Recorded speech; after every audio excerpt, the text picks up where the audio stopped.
Hello everyone.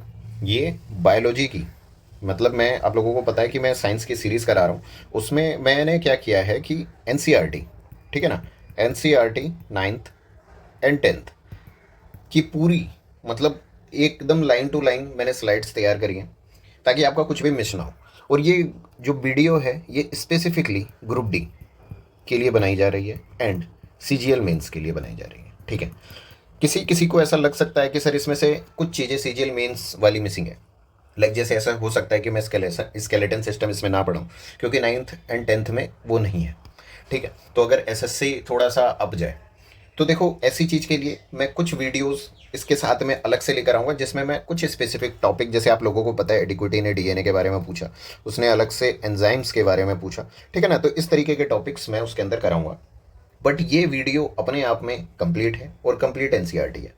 और मैं ये लिख के दे रहा हूँ कि कोई बंदा अगर ये वीडियो कर लेता है, ठीक है ना, ये सीरीज़ कंप्लीट कर लेता है, उसको फ्यूचर में फर्दर किसी चीज़ को समझने की ज़रूरत नहीं पड़ेगी क्योंकि उसको सारी चीज़ें समझ आ जाएगी कि क्या होता है क्यों होता है, ठीक है। ये इतनी डिटेल्ड में रहने वाली है और इत्मीनान से मैं पढ़ाऊंगा। आप इस वीडियो को देख लो भाई। ग्रुप डी वाले जो बंदे हैं ना, 30 नंबर का अगर आपका पेपर हो रहा है ना, मैं लिख के दे सकता हूँ आपके 25 से 26 क्वेश्चन आप बस इस वीडियो से कंप्लीट कर लोगे।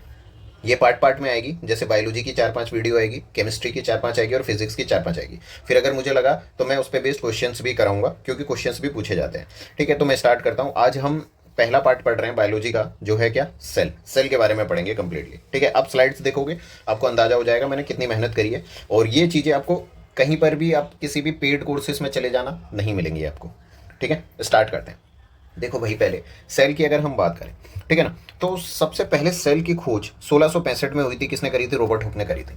देखो आप सिंपल सा समझो, मतलब 1500-1600 के टाइम पर हमारे यहाँ पर जो क्या थे, मुगल्स का राज था, है ना। बाबर बाबर वगैरह का राज था, बाबर, हुमायूं, अकबर, जहांगीर, शाहजहां। तो उस टाइम पर देखो जो बाहर देश के जो साइंटिस्ट थे या बाहर देश के जो बंदे थे वो कितना आगे थे हमसे। वो लोग सेल खोज रहे थे कि सेल के अंदर क्या है, क्लियर है। तो 1665 में रॉबर्ट हुक ने खोजा, ये आपको ध्यान रखना। तो उन्होंने कहाँ से खोजा? देखो आपने देखा होगा पेड़ पेड़ के ऊपर, आपने देखा होगा कई कबार क्या होती है, ऐसी एक कवर बन जाती है ना, मोटी सी कवर बन जाती है जिसको आप हाथ से भी निकालने की कोशिश करते हो। मैंने भी करा है, आपने भी किया होगा, ठीक है। तो इस ये जो पार्ट है ना, जो पेड़ का इस तरीके का पार्ट होता है जो अलग सा होता है, उसको हम कहते हैं कॉर्क। क्या कहते हैं? कॉर्क कहते हैं। तो ये जो रॉबर्ट हुक थे, अब देखो जो डिस्कवरी हुई ना वो कैसे कैसे हुई। ये जो साइंटिस्ट थे ना, इनको पता था कि अगर मेरे को क्या करना है, छोटे पार्ट को देखना है तो मुझे लेंस चाहिए, पावरफुल लेंस चाहिए। तो इन्होंने पहले क्या करे, खुद के लिए लेंस बनाए। फिर उन लेंस से देखा कि भाई अंदर है क्या, ठीक है। तो इन्होंने क्या करा कि कॉर्क का एक छोटा सा टुकड़ा निकाल लिया काट के, और खुद का इन्होंने क्या बनाया था, माइक्रोस्कोप बनाया था। क्योंकि सिंपल सी बात है, आप देखोगे कैसे, आपके पास लेंस होना चाहिए, माइक्रोस्कोप होना चाहिए। तो ये साइंटिस्ट पहले खुद के लिए माइक्रोस्कोप बनाते थे कि भाई इतना जूम में मुझे देखना है, अगर दिख गया तो इसका मतलब मैं सेल भी देख लूंगा। तो जब इन्होंने एक छोटे से टुकड़े को माइक्रोस्कोप में रखा अपने में, तो इन्होंने कुछ इस तरीके का स्ट्रक्चर पाया। ये वाला देख सकते हो, ये एकदम एग्जैक्ट स्ट्रक्चर है जो इनको दिखाता है रॉबर्ट हुक को। तो इसमें अगर इन स्ट्रक्चर में आप देखो ना, तो आप देखोगे कि इस तरीके से बने हुए हैं, ग्रिड टाइप का बना हुआ है ना। छोटे छोटे छोटे छोटे छोटे छोटे क्या है, स्पेस बने हुए, रूम बने हुए हैं, क्लियर है। छोटे छोटे क्या बने हुए, स्पेस बने हुए। और ये बिल्कुल कैसा लगता है, हनी को, मधुमक्खी के छत्ते की तरह लगता है। मतलब इस तरीके से, ये देखो ये वाला पार्ट इस तरीके से मधुमक्खी छत्ता बनाता है तो इस तरीके से बनाता है, ठीक है ना। तो ये जो सेल वाला पार्ट था ये कहीं ना कहीं हनी कॉम्ब मधुमक्खी के छत्ते जैसा दिखता था, ठीक। तो इसको अगर आप ढंग से देखो तो मैं कह सकता हूँ ना कि ये एक छोटा सा रूम है, ये एक छोटा सा रूम है, ये एक छोटा सा स्पेस है, ये एक छोटा सा स्पेस है, क्लियर है। तो उसी तरीके से जो सेल होता है ना, या जो हम कोशिका पढ़ते हैं, है ना, मैं हिंदी में भी पढ़ा रहा हूँ भाई, टेंशन लेने की जरूरत नहीं है। बहुत बंदे कह रहे होंगे कि आप इंग्लिश में पढ़ा रहे हो। तो ये जो कोशिका है, क्या हो गया कि ये जो इस तरीके से बना, तो जो रॉबर्ट हुक ने देखा उसने कहा कि भाई कुछ नहीं है। जब आप इसको जूम करते हो तो आप देखते हो कि इसके अंदर छोटे छोटे कमरे बने हुए हैं, लिटिल रूम और लिटिल स्पेस है, क्लियर हो गया, कमरे बने हुए हैं। तो उसी के बेस पे क्या हो गया, इसका नाम रख दिया गया सेल। मतलब जिसका लैटिन में वर्ड का मीनिंग होता है, सेल का जो मतलब होता है ना, सेल, सेल का मतलब होता है रूम, स्पेस, है ना। तो जो रॉबर्ट हुक थे उन्होंने क्या देखा, उन्होंने देखा कि छोटा छोटा रूम बना हुआ है, छोटे छोटे कमरे बने हुए हैं, छोटे छोटे स्पेस बने हुए हैं। तो उन्होंने क्या दिया, सेल है। मतलब उनकी भाषा में ये रूम हो गया, है ना। लेकिन हमारी लैंग्वेज में लैटिन, जब हमने इसको पढ़ा तो हम लोगों ने इसको सेल कहा, और लैटिन में ये क्या कहलाया, एक लिटिल रूम, छोटा सा लिटिल रूम। तो इसने, रॉबर्ट हुक ने 1665 में इस चीज़ के बारे में बताया कि भाई हर एक चीज़ जो है ना वो छोटी छोटी चीज़ों से बनी है जिनको हम सेल कह रहे हैं, क्लियर है। 1665, 1665 बहुत बार पूछता है, ठीक। फिर उसके बाद क्या हो गया ना कि भाई ल्यूवेन हुक आए। कौन है? Leeuwen hook. उनके पास और उन्होंने और बढ़िया माइक्रोस्कोप बनाया, है ना। आप ये देख सकते हो मैं एकदम ओरिजिनल माइक्रोस्कोप लेकर आया हूँ जिससे ल्यूवेन हुक ने देखा था। मतलब ये एक तरीका का होता है यहाँ पर क्या होता है, एक फोकसिंग लेंस होता है, ठीक है। और यहाँ पर क्या होता है कि आप जिस भी चीज़ को करना चाह रहे हो उसको वहाँ रख दो, और यहाँ से क्या होता है कि देखना पड़ता है। मतलब ये देखो, इस साइड से आप आंख लगाओगे, मतलब आपने क्या करा, अपना जो भी स्पेसिमेन था, मतलब कोई भी चीज़ जिसको आप जांचना चाहते हो, है ना, उसको यहाँ पे रखोगे, और यहाँ पर लेंस रहेगा, और पीछे की तरफ से आप देखोगे ये वाला पार्ट, यहाँ देखो, ठीक है। तो जैसे ही आप देखोगे तो आप देख पाओगे अंदर की क्या है। तो ये भी काफ़ी इंप्रूव्ड माइक्रोस्कोप था, जिसकी वजह से क्या हो गया, ल्यूवेन हुक देख पाया। तो ल्यूवेन हुक ने 1664 में, अब देखो क्या होता है ना कि ये जो कॉर्क होता है ना, ये वाला जो हिस्सा होता है पेड़ का, ये डेड पार्ट होता है, इसमें जीवन नहीं होता, लाइफ नहीं होती इसमें, सिर्फ आपको इस तरीके का स्ट्रक्चर दिखाई देता है, ये स्ट्रक्चर दिखाई देता है, बट कोई जीवन नहीं होता इसमें, ठीक है। तो लेकिन जो सबसे पहला लिविंग सेल जो था ना, उन्होंने क्या करा, एक पॉन्ड वाटर लिया, पानी लिया, तालाब का पानी लिया, पानी से क्या करा, उठा लिया एक कुछ पार्ट, उठाने के बाद इसके अंदर रखा और उसको देखना स्टार्ट किया। तो उन्होंने एक लिविंग फ्री लिविंग सेल पाया कि भाई ये सेल तो जिंदा है, मतलब उन्होंने देखा कि वो बंदा, वो जो सेल है वो मूवमेंट कर रहा है ना। तो कब देखा, 1664 में देखा। कैसे देखा, क्योंकि उन्होंने खुद के लिए एक और इम्प्रूव्ड माइक्रोस्कोप बनाया था, जहां जिससे वो और छोटे पार्ट को देख सकते थे, है ना। देखो यहाँ पर कितना छोटे पार्ट को वो देख पा रहे हैं। तो किसने देखा, ल्यूवेन हुक ने 1674 में फर्स्ट पहला डिस्कवर किया फ्री लिविंग सेल, ठीक है। फिर उसके बाद रॉबर्ट ब्राउन आए, रॉबर्ट ब्राउन, अब इनके पास और तगड़ा माइक्रोस्कोप आया, है ना। तो इन्होंने क्या करा, इन्होंने और देखा, इन्होंने जूम करा, और जब इन्होंने जूम करा तो इनको एग्जैक्ट ऐसा दिखाई दिया। तो इन्होंने क्या देखा, इन्होंने देखा कि भाई इस तरीके से सेल है। तो इन्होंने कहा कि भाई जो रॉबर्ट हुक था उसने तो सही बताया था, इस तरीके के सेल होते हैं, आपस में एक रूम रूम जैसा बना हुआ है। फिर उन्होंने कहा कि यार लेकिन इस सेल के बीच बीच में ना कुछ है, इस सेल के बीच बीच में कुछ पार्ट है ना, हर एक सेल में उसको दिख रहा है जनरली, ठीक है। तो उसने क्या कह दिया, रॉबर्ट ब्राउन ने, कि इसको हम कह देंगे क्या, उस सेल का न्यूक्लियस, मतलब सेल का केंद्रक, कोशिका जो है उसका केंद्रक कह देंगे, सेंटर पार्ट, ठीक है। तो रॉबर्ट ब्राउन ने क्या कह दिया, इसका नाम रख दिया, रॉबर्ट ब्राउन ने इसका नाम न्यूक्लियस या फिर कोशिका का केंद्रक रख दिया, ठीक है ना। तो रॉबर्ट ब्राउन ने 1831 में, मतलब और काफ़ी टाइम बाद, अब ये देखो यहाँ पे 1674, इसके बाद बहुत सालों तक कुछ नहीं हुआ। फिर रॉबर्ट ब्राउन आए, इन्होंने क्या करा, और तगड़ा माइक्रोस्कोप डेवलप किया। माइक्रोस्कोप डेवलप करने के बाद इन्होंने अंदर देखा कि भाई अच्छा, सेल के अंदर एक और पार्ट मुझे दिखाई दे रहा है जो सेंटर में है, लगभग हर किसी सेल में पाया जा रहा है लगभग। तो इन्होंने क्या कह दिया, इसको हम कहेंगे क्या, न्यूक्लियस कहेंगे, ठीक है। क्या कहेंगे, न्यूक्लियस कहेंगे या केंद्र कहेंगे। फिर उसके बाद पुरकिंजे आए, पुरकिंजे ने क्या करा, 1839, इन्होंने और बढ़िया माइक्रोस्कोप बनाया। इन्होंने क्या करा, इन्होंने देखा तो इन्होंने इसको ये और जूम हो गया, और जब ये और जूम हुआ तो इन्होंने कहा कि यार ठीक है, आपकी बात सही है, सेल है, सेल के अंदर न्यूक्लियस है। तो इन्होंने कहा अब मुझे भी तो कुछ नाम रखना पड़ेगा। तो इन्होंने कहा कि यार सेल और न्यूक्लियस के बीच में ना कुछ तरल पदार्थ है, लिक्विड सब्सटेंस है, कुछ फ्लूइड है, ठीक है। और जिसके अंदर क्या है, न्यूक्लियस रखा हुआ है, और जो बंद है किसी सेल से, ठीक है। तो इन्होंने कहा कि अच्छा ठीक है, इस वाले पार्ट को हम क्या कह देंगे, प्रोटोप्लाज्म कह देंगे। क्या कह देंगे, प्रोटोप्लाज्म कह देंगे। देखो प्लाज्म का क्या मतलब होता है, प्लाज्म का मतलब होता है लिक्विड, फ्लूइड सब्सटेंस, तरल पदार्थ, ठीक है, प्लाज्म का मतलब होता है। अब क्या होता है कि जैसे साइटोप्लाज्म, साइटो का मतलब हमेशा जहां पर भी साइटो वर्ड आएगा, इसका मतलब होगा क्या, इसका मतलब होगा सेल, क्लियर है, सेल। जब भी साइटो की बात होगी मतलब सेल की बात हो रही है। तो यहाँ पर देखो क्या है, साइटो प्लस प्लाज्म मतलब सेल का लिक्विड सब्सटेंस, या सेल का फ्लूइड सब्सटेंस, या फिर कोशिका का तरल पदार्थ, ठीक है। तो यहाँ पर क्या हो जाएगा, यहाँ पर इसको ये क्या कह रहा है, कह रहा है कि सेल का लिक्विड सब्सटेंस, ठीक है, प्लस में आपका अंदर का न्यूक्लियस, क्लियर। तो इन दो को जब हम मिला देते हैं, मतलब आप देखो ये जो सेल है, ये पूरा सेल कह रहे हो ना, इस सेल की बाउंड्री को हटा दो, इसके अंदर का जो पार्ट है जिसके अंदर न्यूक्लियस भी आ रहा है, जिसके अंदर साइटोप्लाज्म भी आ रहा है, इन दो को अगर आप जोड़ दोगे तो इसको हम क्या कहेंगे, इसको हम कहेंगे प्रोटोप्लाज्म। तो पुरकिंजे ने 1839 में ये प्रोटोप्लाज्म टर्म को कॉइंड किया था, बताया था कि सेल के अंदर के जो फ्लूइड सब्सटेंस हैं इसको हम क्या कह देंगे, इसको हम प्रोटोप्लाज्म कह देंगे। तो भाई ये डिस्कवरी इंपॉर्टेंट है, पूछता है काफी बार, क्योंकि एनसीईआरटी में मेंशन्ड है, ठीक है। फिर उसके बाद आती है एक जिसको हम कहते हैं सेल थ्योरी या फिर कोशिका सिद्धांत। ये किसने दी थी, ये सिल्डन एंड सोन दोनों ने दी थी, मतलब इन्होंने अलग अलग दी थी बट एक जैसी थी और एक ही टाइम पर दी थी, इसलिए इसको कहा जाता है सिल्डन एंड स्वान थ्योरी, ठीक है ना, या स्वान एंड सिल्डन थ्योरी। 1838 एंड 1839 में इन्होंने प्रेजेंट करी थी क्या, कोशिका सिद्धांत, सेल थ्योरी, ठीक है। तो इन्होंने क्या कहा था, इन्होंने कहा था कि stating all plants and animals are composed of cells, मतलब इन्होंने कहा कि जितने भी प्लांट्स हैं, जितने भी एनिमल्स हैं, जितने भी पौधे हैं, जितने भी जानवर हैं, हर कोई किससे बना है, सेल से मिलकर बना है, ठीक है ना। किससे बना है, सेल से मिलकर बना है, कोशिका से बना है, ठीक है। तो जैसे ये जो पहले वाले बंदे आए, इन्होंने जस्ट खोज करी, लेकिन इन्होंने एक थ्योरी दी। इन्होंने कहा कि भाई आप कोई सा भी लिविंग पर्सन देखो, मतलब चाहे वो एनिमल हो, चाहे वो क्या कहते हैं प्लांट हो, वो किससे मिलकर बना है, वो सेल से मिलकर बना है, मतलब उसकी छोटी इकाई क्या है, सेल है। जिस तरीके से अगर आप देखो कि घर है, आपके घर की छोटी इकाई ईंट है, ईंटों से मिलकर आपके घर की दीवार बनी है, मतलब जनरली ईंट से आप बने हो, है ना। उसी तरीके से कह रहा है कि कोई इंसान हो गया, कोई एनिमल हो गया, कुत्ता हो गया, ठीक है ना, या फिर कोई पेड़ पौधा हो गया, कुछ भी हो गया, उसकी सबसे छोटी यूनिट क्या है, सेल है, कोशिका है, सेल से मिलकर वो बने हैं। इसलिए उन्होंने कहा कि cell is the basic unit of life. मतलब जो सेल है या कोशिका जो है वो जीवन की मूल इकाई है, मतलब सबसे छोटी यूनिट जो है हमारी क्या है, सेल है। मतलब सेल से मिलकर हम बने हैं, तो इसलिए हमें हमारा जो छोटा यूनिट है, सबसे छोटा जिससे हम मिलकर बने हैं, वो क्या है, सेल है। ठीक है। फिर क्या हो गया, विर्चो आए, कौन आए, विर्चो, 1855 में। इन्होंने क्या करा, इस थ्योरी को थोड़ा सा और एक्सपेंड किया, इसमें एक दो पॉइंट और ऐड करे। इसमें इन्होंने क्या कहा, देखो एक्चुअल में पॉइंट 3 है, ठीक है ना, फिर इसके बाद एक और ऐड होता है, बट आपको इतना ही समझना है अभी। विर्चो 1855 में है। इन्होंने कहा कि जो सेल होते हैं ना, arise from pre existing cells. क्या मतलब है इसका, ये कह रहे हैं कि जो कोशिका है वो पहले से ही किसी मौजूद कोशिका से ही क्या होती है, जन्म लेती है। मतलब इसका क्या मतलब है, सिंपल सा आप देखो, आपने क्या करा, एक प्लांट है ना, एक प्लांट है, तो क्या हो गया, इसके इस पे क्या हो गया, सीड्स लगे, फल लगा, है ना। ये जो फल है ये जमीन में गिरा, जमीन में जब ये गिरा तो इससे क्या हो गया, एक नया पेड़ बना, है ना। फिर ये आगे चलकर फिर एक प्लांट बन गया। तो इस तरीके से प्रोसेस चलता रहा प्लांट का। तो जो नया पेड़ बना, नया प्लांट बना, वो किससे बना, वो उस सीड से बना, है ना। तो वही वो सीड किसी दूसरे पेड़ का हिस्सा था। तो इसलिए इन्होंने कहा कि कोई सा भी जो सेल होता है ना, जो कोशिका होती है, वो पहले किसी कोशिका से ही जन्म लेती है। लाइक हम लोगों की बात करते हैं, जैसे हम लोगों ने जन्म लिया, वो कैसे जन्म लिया, माता और जो पिता हैं उनसे मिलकर जो सेल बना उससे हमने जन्म लिया। इसका मतलब हम लोग माता पिता से जन्मे हैं, तो हमारे माता पिता तो पहले ही जन्म ले चुके हैं। तो इसलिए ये कहते हैं कि जो कोशिका जो भी बनती है ना, वो पहले से ही किसी कोशिका से जन्म लेती है या बनती है, ठीक है ना। इसलिए इन्होंने कहा all cell arise from pre existing cell. Virchow ने 1855 में इस थ्योरी को क्या कर दिया, एक्सपेंड कर दिया, ये पॉइंट देकर, ठीक है।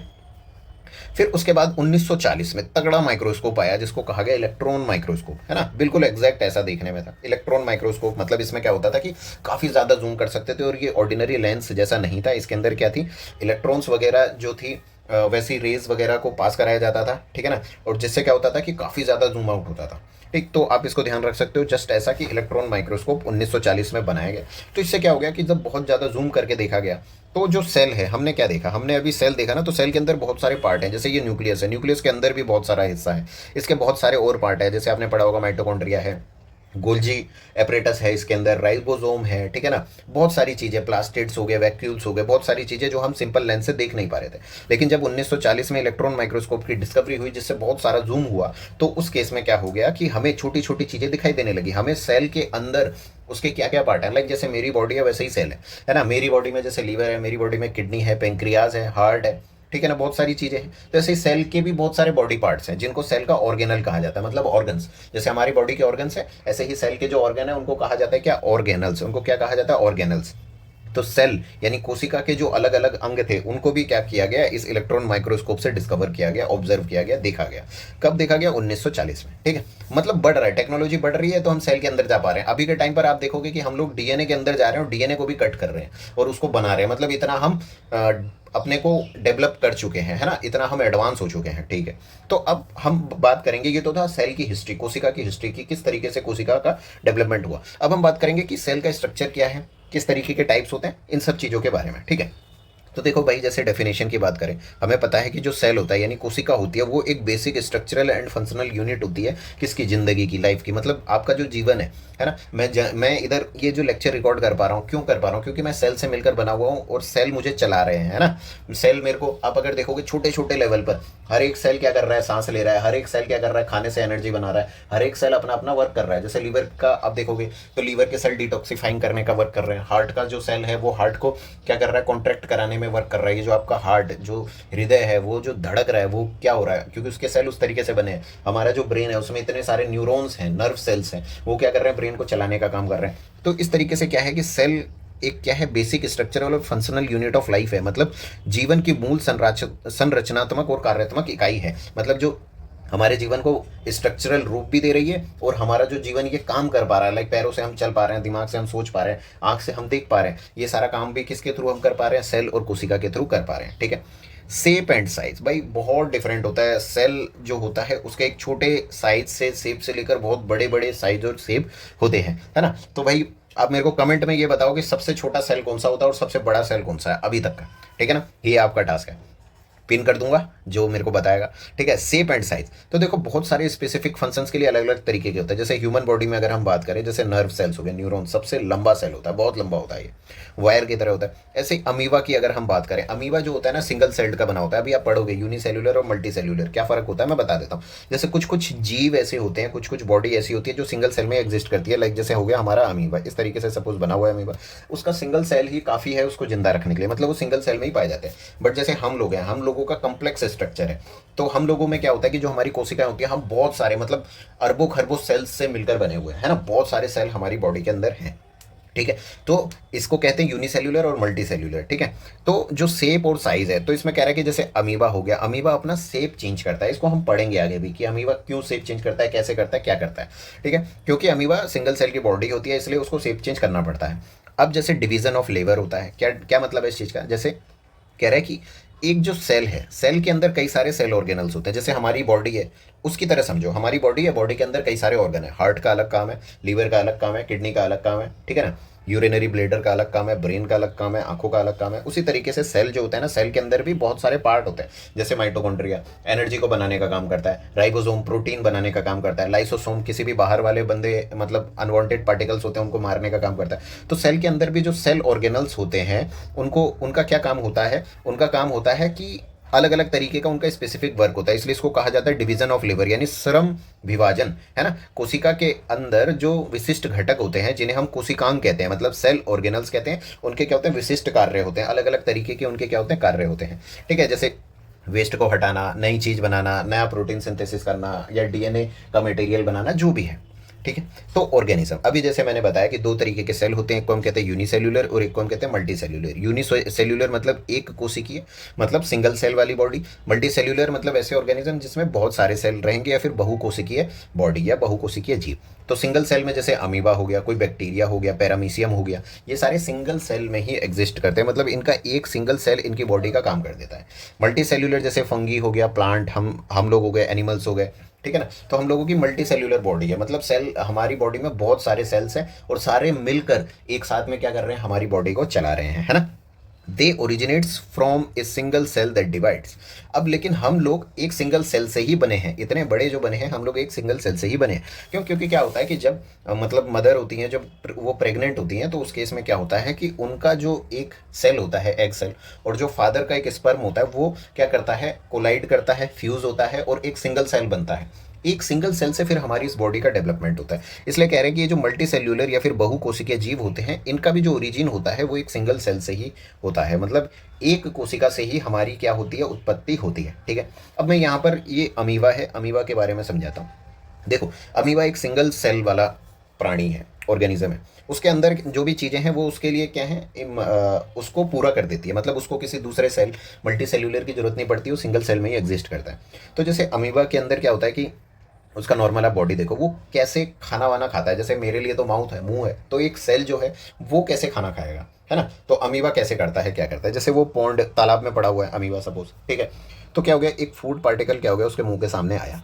तो जब एक फूड पार्टिकल उसके मुंह के सामने आता है, तो वो अपने शेप को चेंज करता है। अमीबा अपने शेप को चेंज कर सकता है, क्लियर है। अमीबा क्या कर सकता है, अपने शेप को चेंज कर सकता है। तो पहले अमीबा सपोज ये वाला इस तरीके से था, एक फूड पार्टिकल जब यहाँ पर आया तो इसने क्या करा, अपने स्ट्रक्चर को चेंज करके ऐसे करना स्टार्ट कर दिया, ताकि ये क्या कर पाए, इसको बंद कर पाए। और धीरे धीरे क्या करता है, ये इस तरीके से इसको बंद कर लेता है और फूड जो होता है सेल के अंदर चला जाता है। यहाँ पर आप देखो, पहले स्ट्रक्चर इस तरीके का था, फिर क्या हो गया, फिर ये इस इन दो एंड को पास में ले आया, पास में ले आने के बाद ये फूड बंद हो गया, फिर ये फूड को क्या कर लेता है, इनगल्फ कर लेता है, पूरा बंद कर देता है, और फूड जो होता है फिर उसको वैक्यूल के अंदर ले जाता है और उसको डाइजेस्ट कर देता है। इस तरीके से अमीबा जो होता है शेप चेंज करता है। तो ये आप देखो, ये वाले जो स्ट्रक्चर्स हैं, ये क्या करता है, अमीबा को जैसे ही कोई फूड दिखता है, खाना दिखता है, तो वो क्या करता है, लेग बनाता है, पैर की तरह स्ट्रक्चर बनाता है, फॉल्स लेग लाइक स्ट्रक्चर जिसको, क्योंकि अमीबा के पास तो पैर है नहीं, वो तो एक सेल बॉडी है। तो ये जो फॉल्स लेग लाइक स्ट्रक्चर बनाता है, ठीक है ना, इसको हम कहते हैं स्यूडोपोडिया। क्या कहते हैं, स्यूडोपोडिया।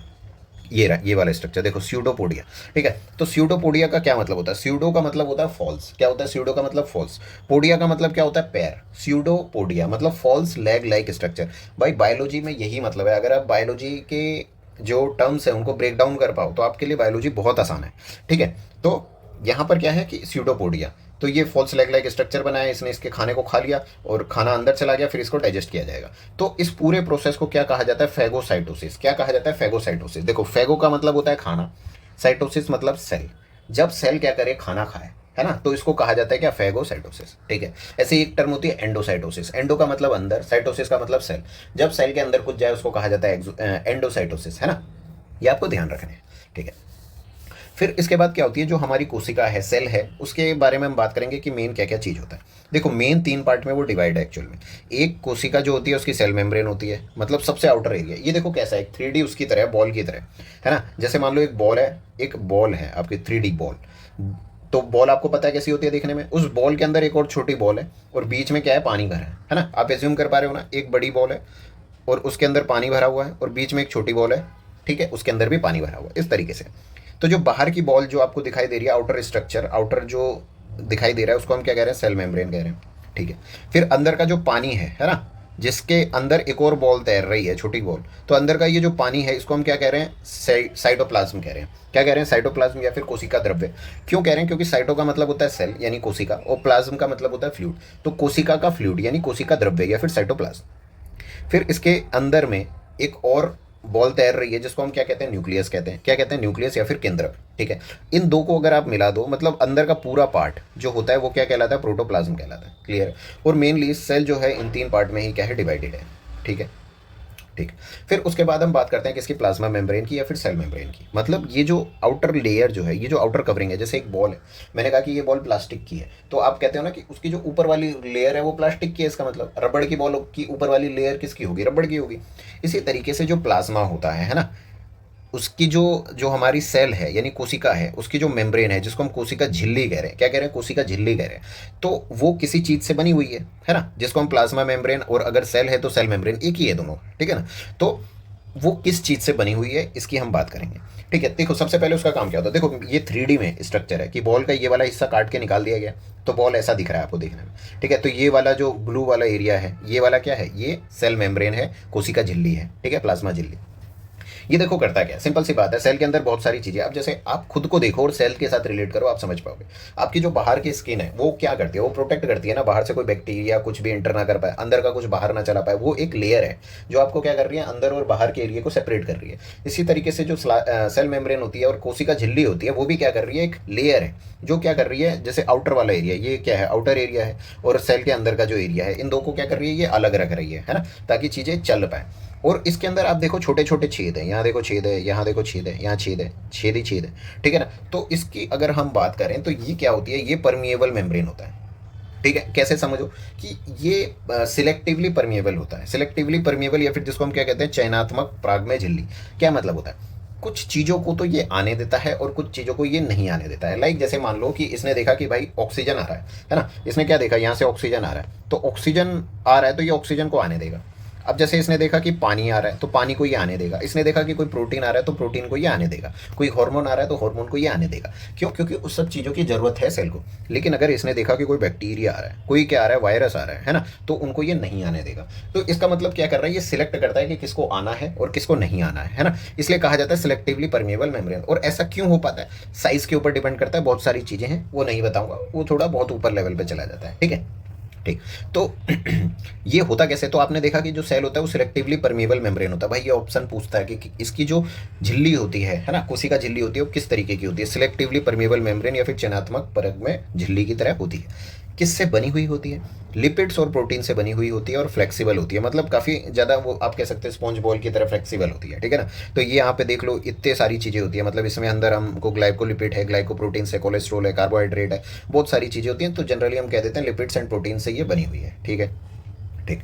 अब उसके बाद कह रहे हैं कि मूवमेंट ऑफ सब्सटेंस, मतलब ये जो बॉडी जो सेल मेम्ब्रेन है, कोशिका झिल्ली है, उसमें हमने देखा कि सिलेक्टिवली ये चीज़ों को परमिट करता है, आने जाने देता है। ठीक है। तो ये कैसे हो पाता है ना, क्योंकि उसमें तो कोई मशीन लगी नहीं है, सेल जो है बहुत छोटा हिस्सा है ना, तो कैसे हो पाता है? कैसे पॉसिबल है? तो देखो इसके अंदर टर्म्स होती हैं कुछ। एक को हम कहते हैं डिफ्यूजन। क्या कहते हैं? डिफ्यूजन। या फिर किसको हम कह रहे हैं क्या? विसरण।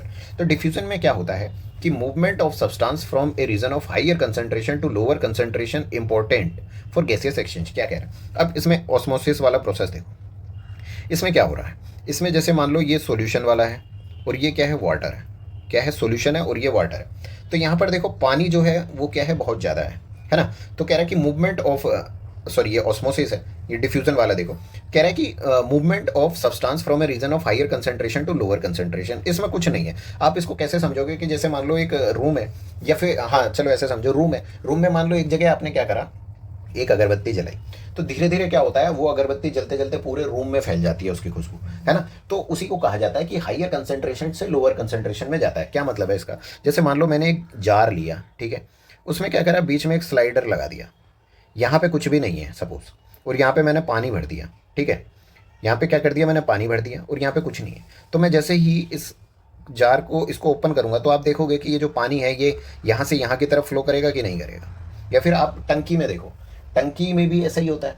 तो क्या होता है कि जो भी चीज़ें होती हैं, जिस जगह पे उसका हाई कंसंट्रेशन रहता है ना, जिस जगह पे उसका क्या होता है कि जो सांद्रता जिसको हम कह रहे हैं वो ज़्यादा होती है, तो वो क्या करती है, हाई से लो की तरफ मूव करेगी हमेशा, हर एक जगह पे। चाहे आप वो जियोग्राफी में अगर आप वो करंट पढ़ते हो, वहाँ पे आप देखोगे हाई प्रेशर टू लोअर चलता है।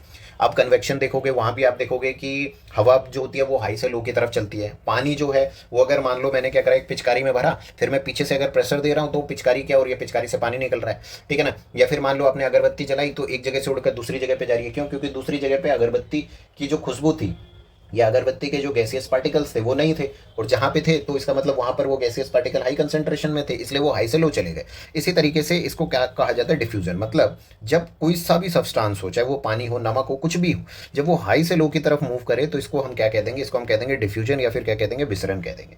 क्लियर है। फिर ऐसे एक टर्म होती है जिसको हम कहते हैं ऑस्मोसिस। ऑस्मोसिस में क्या होता है कि हम पानी का मूवमेंट देखते हैं, है ना। तो कह रहा है कि movement of water through a selectively permeable membrane, it is net diffusion of water towards a higher solute concentration. ठीक है। देखो अगर आपको ये समझना है ना, ये टर्मिनोलॉजी क्या कह रहा है, तो आपको पहले क्या समझना है, देखो कुछ नहीं है, आपको ऐसे समझना है कि दो एरिया है, इस तरीके से मैंने दो एरिया बनाए, ठीक है। यहाँ पर क्या है, पानी है, पानी बहुत ज़्यादा है ना, और यहाँ पर क्या, खाली एरिया है। तो अगर मैं क्या करूँ, इसके बीच में छोटे छोटे छेद कर दूँ, क्या कर दूँ, छोटे छोटे छेद कर दूँ। मैंने क्या करा, यहाँ पे एक छोटा छेद कर दिया, यहाँ पे एक छोटा छेद कर दिया, और यहाँ पर एक छोटा छेद कर दिया। तो जो पानी होगा ना, वो क्या करेगा, इन छेद से यहाँ से निकल कर यहाँ जाएगा। नॉर्मल टर्मिनोलॉजी आपको पता है, पानी यहाँ से निकल कर दूसरी तरफ जाएगा। तो इसी को कह दिया जाता है ऑस्मोसिस। जब पानी को किसी सिलेक्टिवली परमेबल मेम्ब्रेन, मतलब क्या है, हमने क्या करा, इसमें छोटे छोटे छेद किए जिसके थ्रू पानी अंदर जा सकता है, तो सिलेक्टिवली परमेबल हो गया ना, हर चीज़ नहीं जा सकती, पानी जा सकता है। तो जब ऐसा होता है तो हम कहते हैं कि जो पानी है, अब देखो इसमें एक और टर्म है जिसको कह रहा है कि it is net diffusion of water towards a higher solute concentration. क्या मतलब होता है, सोल्यूट और सोलवेंट दो टर्मिनोलॉजी होती है, ठीक है। देखो जिसमें पानी वाला, मान लो आपने क्या करा, एक जार लिया, मैं आपको ऐसे बता रहा हूँ, एक जार है, ठीक है। आपने उसमें क्या करा, आपने उसमें पानी मिलाया, क्या करा, पानी मिलाया, ठीक है, पानी मिलाया। फिर आपने उसमें क्या करा, फिर आपने उसमें नमक मिलाया, ठीक है, नमक मिलाया। तो उस केस में क्या होता है कि जो मिलाया जाता है वो सोल्यूट बन जाता है। या आप ध्यान रखो, नमक पानी के केस में सपोज नमक ही ऑलवेज सोल्यूट रहेगा, है ना, ठीक है। तो जो ये नमक है, नमक को हम क्या कह देंगे, सोल्यूट, और पानी को हम क्या कह देंगे, सोलवेंट कह देंगे। क्लियर हो गया। तो इसी तरीके से आप ये वाला एग्जांपल देखो, ये वाला जिसको हम क्या कह रहे हैं, ऑस्मोसिस कह रहे हैं। इसमें क्या हो गया कि एक तरफ जो है यहाँ पर प्योर वाटर है, क्या है, एक तरफ पूरा पानी है, और दूसरी तरफ क्या है कि नमक और पानी है, सॉल्यूशन है, नमक और पानी। तो इसका मतलब लिमिटेड जगह है, सेम जगह है, मतलब यहाँ पर भी इतनी सी जगह है और यहाँ पर भी इतनी सी ही जगह है। तो इसका मतलब यहाँ पानी ज़्यादा हो जाएगा अपने आप, और यहाँ पर पानी कम हो जाएगा, ठीक है। तो पानी ज़्यादा से कम की तरफ फ्लो करेगा, तो पानी ज़्यादा से कम की तरफ क्या हो रहा है, फ्लो कर रहा है, ठीक है। और यहाँ पर क्या हो रहा है, यहाँ पर जो सोल्यूट था पहले उसकी कंसंट्रेशन ज़्यादा थी, सोल्यूट मतलब नमक, यहाँ पे तो नमक है नहीं, तो इसका मतलब यहाँ पे नमक ज़्यादा हो जाएगा। तो इसलिए कह रहा है कि मूवमेंट ऑफ वाटर, पानी का क्या हो गया, मूवमेंट हुआ, ठीक है, through a selectively permeable membrane. मतलब ये एक ऐसी मेम्ब्रेन है जहाँ से सिर्फ पानी ही मूव कर सकता है, तो इस मेम्ब्रेन से पानी क्या हो रहा है, मूव कर रहा है धीरे धीरे, ठीक है, कर गया। It is net diffusion of water towards a higher solute concentration. तो पानी क्या हो रहा है, किसकी तरफ मूव कर रहा है, जहाँ पे सोल्यूट का कंसंट्रेशन क्या था, हाइयर था, कि क्या था, ज़्यादा था, है ना। तो जो उच्च विलय सांद्रता की ओर जल का क्या हो रहा है, शुद्ध विसरण हो रहा है, ठीक है। फिर इसके अंदर एक टर्म होती है जिसको हम कहते हैं एंडोसाइटोसिस। अब इसका क्या मतलब है, जैसे मैंने अभी थोड़ी देर पहले बताया ना, एंडो का मतलब होता है अंदर, साइटोसिस का मतलब होता है सेल, कोशिका। जब कोशिका के अंदर कुछ जाए, अब हिंदी में देखो समझ आ जाएगा आपको, अंता कोशिका क्षय, मतलब जब कोशिका के अंदर कुछ जाता है उसको हम कहते हैं एंडोसाइटोसिस, ठीक है। तो इसमें क्या हो गया, अमीबा की ही हम बात करते हैं, ये फूड पार्टिकल्स थे, है ना। तो ये फूड पार्टिकल्स यहाँ पर आए, अमीबा ने अपना पैर बढ़ाया और पैर बढ़ाकर उसको क्या कर दिया, कवर कर दिया, धीरे धीरे इसको बंद कर दिया, और बंद करने के बाद ये जो होता है एक वैक्यूल के फॉर्म में सेल के अंदर आ जाता है। तो इस तरीके से एक कोई सेल होता है ना, वो किसी भी फूड को, किसी भी मटेरियल को क्या करता है, खाता है। तो उसने क्या कर लिया, खा लिया इसको, है ना। तो खा लिया, तो इसको क्या कहा जाएगा, एंडोसाइटोसिस। तो यही कह रहा है कि फ्लेक्सिबिलिटी ऑफ मेम्ब्रेन, मतलब जो झिल्ली होती है उसके लचीलेपन की वजह से क्या होता है कि जो सेल होता है वो क्या करता है, उसको ऊपर नीचे करके जो फूड उसे मिले या इन्वायरमेंट में कुछ और चीज़ मिले तो उसको क्या कर लेता है, वो खा लेता है, बंद कर लेता है ना। और इसी को क्या कहा जाता है, एंडोसाइटोसिस कहा जाता है। ठीक है। फिर उसके बाद कुछ सॉल्यूशंस होते हैं, जैसे मैंने आपको ये बताया ना कि डिफ्यूजन क्या होता है, ऑस्मोसिस क्या होता है। डिफ्यूजन का सिंपल सा मतलब होता है, आप अगरबत्ती का एग्जांपल सोचो, है ना, कि जहां पर भी चीज़ें हाई रहेंगी वहां से लो की तरफ चलेंगे। एक जगह अगरबत्ती अगर जल रही है तो दूसरी जगह पे सपोज नहीं जल रही है, तो वो उस जगह से अगरबत्ती पूरे रूम में फैल जाएगी। क्या मतलब है इसका, कि एक जगह पे उसकी कंसंट्रेशन जो थी वो बहुत हाई थी, तो लो की तरफ वो मूव करी, और इस तरीके से वो कहाँ तक मूव करती रहेगी, जब तक वो इक्विलिब्रियम में ना आ जाए। ठीक है ना। अब देखो, तीन तरीके के सॉल्यूशन होते हैं जो आपको पढ़ने होते हैं। एक को हम कहते हैं हाइपोटोनिक सॉल्यूशन, एक को हम कहते हैं हाइपरटोनिक सॉल्यूशन, और एक को हम कहते हैं आइसोटोनिक सॉल्यूशन। देखो, आपको बहुत कंफ्यूजन होगा इसमें, तो आपको हमेशा ध्यान रखना है, वर्ड वर्ड देखने हैं। आइसो का मतलब होता है सेम। जब मैं कहूँ आइसो टेम्परेचर मतलब सेम टेम्परेचर, जब मैं कहूँ आइसो प्रेशर मतलब सेम प्रेशर। उसी तरीके से जब मैं कहूँ आइसोटोनिक, इसका मतलब क्या हो जाएगा, जब कोई लिक्विड है उसके अंदर चीज़ें सेम है ना। जैसे मान लो दो लिक्विड है या दो बॉडी है, दोनों बॉडी के बीच में अगर मैं कहूँ कि ये आपस में आइसोटोनिक है, इसका मतलब जो बॉडी ए है और बॉडी बी है, दोनों में सॉल्यूशन का जो कंसंट्रेशन है वो सेम है। ठीक है। फिर ऐसे ही एक होता है हाइपोटोनिक, एक होता है हाइपरटोनिक। हाइपो का मतलब होता है कम, हाइपर का मतलब होता है ज़्यादा। कहते नहीं क्यों हाइपर हो रहा है, मतलब क्यों ज़्यादा वो हो रहा है, तो है ना। तो हाइपर और हाइपो, तो हाइपो को मैं एग्जांपल से समझाता हूँ, आपको समझ आ जाएगा। मान लो क्या हो गया, एक पानी है एक जार है, ठीक है। इसके अंदर क्या है ना कि बहुत पानी भरा हुआ है, सिर्फ पानी पानी है। इसके अंदर आपने क्या करा, एक आरबीसी क्या डाला, आरबीसी का सेल डाला। ये आरबीसी की जगह कुछ और भी हो सकता है, आरबीसी का सेल डाला। तो अब यहाँ पर क्या है, पानी पानी भरा हुआ है जार के अंदर, लेकिन आरबीसी जो है, आरबीसी के अंदर पानी नहीं, बहुत सारी चीज़ें हैं। जैसे आरबीसी के अंदर हीमोग्लोबिन है, आरबीसी के अंदर उस हीमोग्लोबिन में आयरन है, प्रोटीन है, बहुत सारी चीज़ें से आरबीसी बना हुआ है। जैसे उसका अपना एक आरबीसी में खैर न्यूक्लियस नहीं होता, जो भी है उसके बहुत सारी बॉडीज होंगी, है ना, साइटोप्लाज्म, बहुत सारी चीज़ें होंगी। तो आरबीसी का अपना एक कंसंट्रेशन है। तो जब उसको पानी के रिस्पेक्ट में आप देखोगे तो आप पाओगे कि आरबीसी गाढ़ा है ना, आरबीसी में पानी की मात्रा कम है, तो आरबीसी क्या है, लेस कंसंट्रेटेड है। तो इसका मतलब क्या है कि ये जो बाहर वाला जो एरिया है इसके अंदर पानी ज़्यादा है, पानी की कंसंट्रेशन ज़्यादा है, और आरबीसी के अंदर जो है पानी की कंसंट्रेशन कम है ना। तो जब क्या हो जाएगा कि यहाँ बाहर वाले में जब पानी की कंसंट्रेशन ज़्यादा हो और अंदर में पानी की कंसंट्रेशन कम हो, तो मैंने बताया आपको हाई से लो मूव करता है। तो पानी कैसे मूव करेगा, पानी बाहर से अंदर जाने की कोशिश करेगा, और अगर सेल ने परमिट किया या फिर पानी जा पाया तो क्या हो जाएगा, पानी आरबीसी के अंदर चला जाएगा, और आरबीसी क्या हो जाएगी, फूल जाएगी। तो आरबीसी या सेल जो है वो क्या हो जाएगा, स्वेल हो जाएगा, फूल जाएगा। ठीक है। तो हाइपोटोनिक सॉल्यूशन में ऐसा होता है। क्या मतलब है इस चीज़ का, अब हम समझेंगे। हाइपोटोनिक का मतलब होता है जब आपका जो सॉल्यूशन है, मतलब ये जो जार है उसमें पानी बहुत ज़्यादा है, किससे, जिसको रखा गया है, क्या रखा गया है, आरबीसी। आरबीसी के रिस्पेक्ट में बाहर जो जार है, जार के अंदर जिसमें आरबीसी रखा गया है, उस जार के अंदर जो पानी है वो बहुत ज़्यादा है। ठीक है। ऐसे ही दूसरा क्या होता है जिसको हम कहते हैं हाइपरटोनिक सॉल्यूशन। क्या कहते हैं, हाइपरटोनिक सॉल्यूशन। इसमें क्या होता है, इसमें उल्टा केस है। इसमें क्या हो रहा है कि जो सॉल्यूशन है उस सॉल्यूशन में मान लो पानी की मात्रा कम है और नमक वमक बहुत ज़्यादा भर दिया मैंने। ठीक है ना। ऐसा हो सकता है ना कि ये जो सॉल्यूशन है, ये जो लिक्विड है, इसमें पानी की मात्रा कम कर दी और नमक बहुत ज़्यादा कर दिया, तो बहुत थिक हो जाएगा, पानी कम हो जाएगा। और मैंने जो आरबीसी या जो सेल डाला उसमें पानी की कंसंट्रेशन ज़्यादा थी, किसके रिस्पेक्ट में, ये जो बाहर वालों के रिस्पेक्ट में इसके अंदर पानी की कंसंट्रेशन क्या थी, ज़्यादा थी, है ना। तो इसके अंदर पानी की कंसंट्रेशन ज़्यादा हो गई और यहाँ पानी की कंसंट्रेशन कम हो गई। तो क्या होगा, हाई टू लो मूव करेगा हमेशा। तो पानी क्या हो जाएगा, अंदर ज़्यादा है तो अंदर से पानी क्या हो जाएगा, बाहर जाने की कोशिश करेगा, और अगर बाहर जा पाया तो बाहर चला जाएगा। तो मान लो इस सेल से क्या हो गया, जब पानी निकलेगा तो ये सेल क्या हो जाएगा, सूख जाएगा। तो इसलिए कहा जाता है कि जब हाइपोटोनिक सॉल्यूशन में आरबीसी को डाला जाता है वो क्या हो जाता है, श्रिंक हो जाता है, सिकुड़ जाता है। क्लियर हो गया। आइसोटोनिक सॉल्यूशन, आइसोटोनिक में मैंने क्या कहा, दोनों चीज़ों का, जब दो चीज़ों का कंपेयर किया जाए और दोनों में कंसंट्रेशन सेम हो तो उसको कहा जाता है आइसोटोनिक सॉल्यूशन। मतलब जो आरबीसी है उसके अंदर जो पानी की कंसंट्रेशन सपोज 55% है, यहाँ जो सॉल्यूशन है उसको नमक पानी से बनाया गया और यहाँ पर भी क्या है, 55% है, ये भी 55 है और इसके अंदर जो है ये भी 55 है। तो इसका मतलब क्या हो गया, कंसंट्रेशन सेम है। जब कंसंट्रेशन सेम है तो पानी मूव ही नहीं करेगा। क्यों नहीं मूव करेगा, क्योंकि हमेशा कंसंट्रेशन के ऊपर ये चीज़ डिपेंड करती है कि हाई से लो जाना है, कहाँ से कहाँ जाना है। तो अब दोनों जगह अगर कंसंट्रेशन सेम है तो कहीं भी मूवमेंट नहीं होगा, और जब कहीं भी मूवमेंट नहीं होगा तो उसको हम कह देंगे आइसोटोनिक सॉल्यूशन, और यहाँ पर ना ही कोई लॉस होगा ना ही कोई गेन होगा। ठीक है ना, तो ये है सॉल्यूशन के इफेक्ट्स। ठीक है भाई, अब स्टार्ट करते हैं। जो अपना सेल है ना, सेल के बारे में जानने की कोशिश करते हैं। देखो, सबसे पहले सेल वॉल के बारे में बात करेंगे कि सेल वॉल क्या होता है। क्या होता है कि जो मैंने अभी आपको ये पता है ना, सेल मेम्ब्रेन के बारे में बताया है ना। जैसे ये वाला जो पार्ट है, ये जो आउटर बॉडी आप देख रहे हो, ये जो पार्ट है ये क्या है, सेल मेम्ब्रेन है। कुछ ऐसे भी ऑर्गेनिजम्स होते हैं, लाइक प्लांट हो गया, बैक्टीरिया हो गया, उनके पास में क्या होता है ना कि इसके ऊपर भी एक और लेयर उनके पास में प्रेजेंट होती है, जिसको हम क्या कहते हैं, सेल वॉल कहते हैं। ये क्यों होती है? लाइक जैसे हम एनिमल्स हो गए, तो जैसे आप लोग नहाते हो तो आप क्या कर सकते हो, अपनी स्किन को प्रोटेक्ट कर सकते हो। बट लाइक जैसे प्लांट हो गया, प्लांट प्रोटेक्ट नहीं कर सकता, क्योंकि प्लांट सीधा खड़ा है, कोई भी आकर उसको क्या कर सकता है, नुकसान पहुंचा सकता है। इसलिए उनके सेल्स के ऊपर भी क्या होती है ना, एक और प्रोटेक्टिव लेयर होती है, जिसको हम कहते हैं क्या, सेल वॉल कहते हैं। क्लियर है? किसके ऊपर? सेल मेम्ब्रेन के ऊपर। तो ये जो होती है प्लांट सेल में पाई जाती है, फंगी में पाई जाती है, बैक्टीरिया में पाई जाती है। बट हम जो एनिमल्स हैं, एनिमल्स में सेल वॉल एब्सेंट रहती है, ध्यान रखना। मैं आपको कंपैरिजन भी कराऊंगा। सेल मेम्ब्रेन के ऊपर क्या होती है, एक एक्स्ट्रा प्रोटेक्टिव लेयर होती है, जिसको हम सेल वॉल या फिर कोशिका भित्ति कहते हैं। ठीक है, जो प्लांट सेल्स यानी पादप कोशिकाएं हो गई, फंगी यानी कवक हो गए, बैक्टीरिया यानी जीवाणु हो गए, उनमें ये पाई जाती है। क्लियर हो गया? जो प्लाज्मा मेम्ब्रेन के आउटर कवरिंग होती है, किससे बनी हुई होती है? बहुत बार क्वेश्चन ये आ चुका है, ये सेल्यूलोज से बनी हुई होती है। किससे बनी हुई होती है? इसकी संरचना किससे हुई है? सेल्यूलोज से ये बनी हुई है। इसका फंक्शन क्या होता है?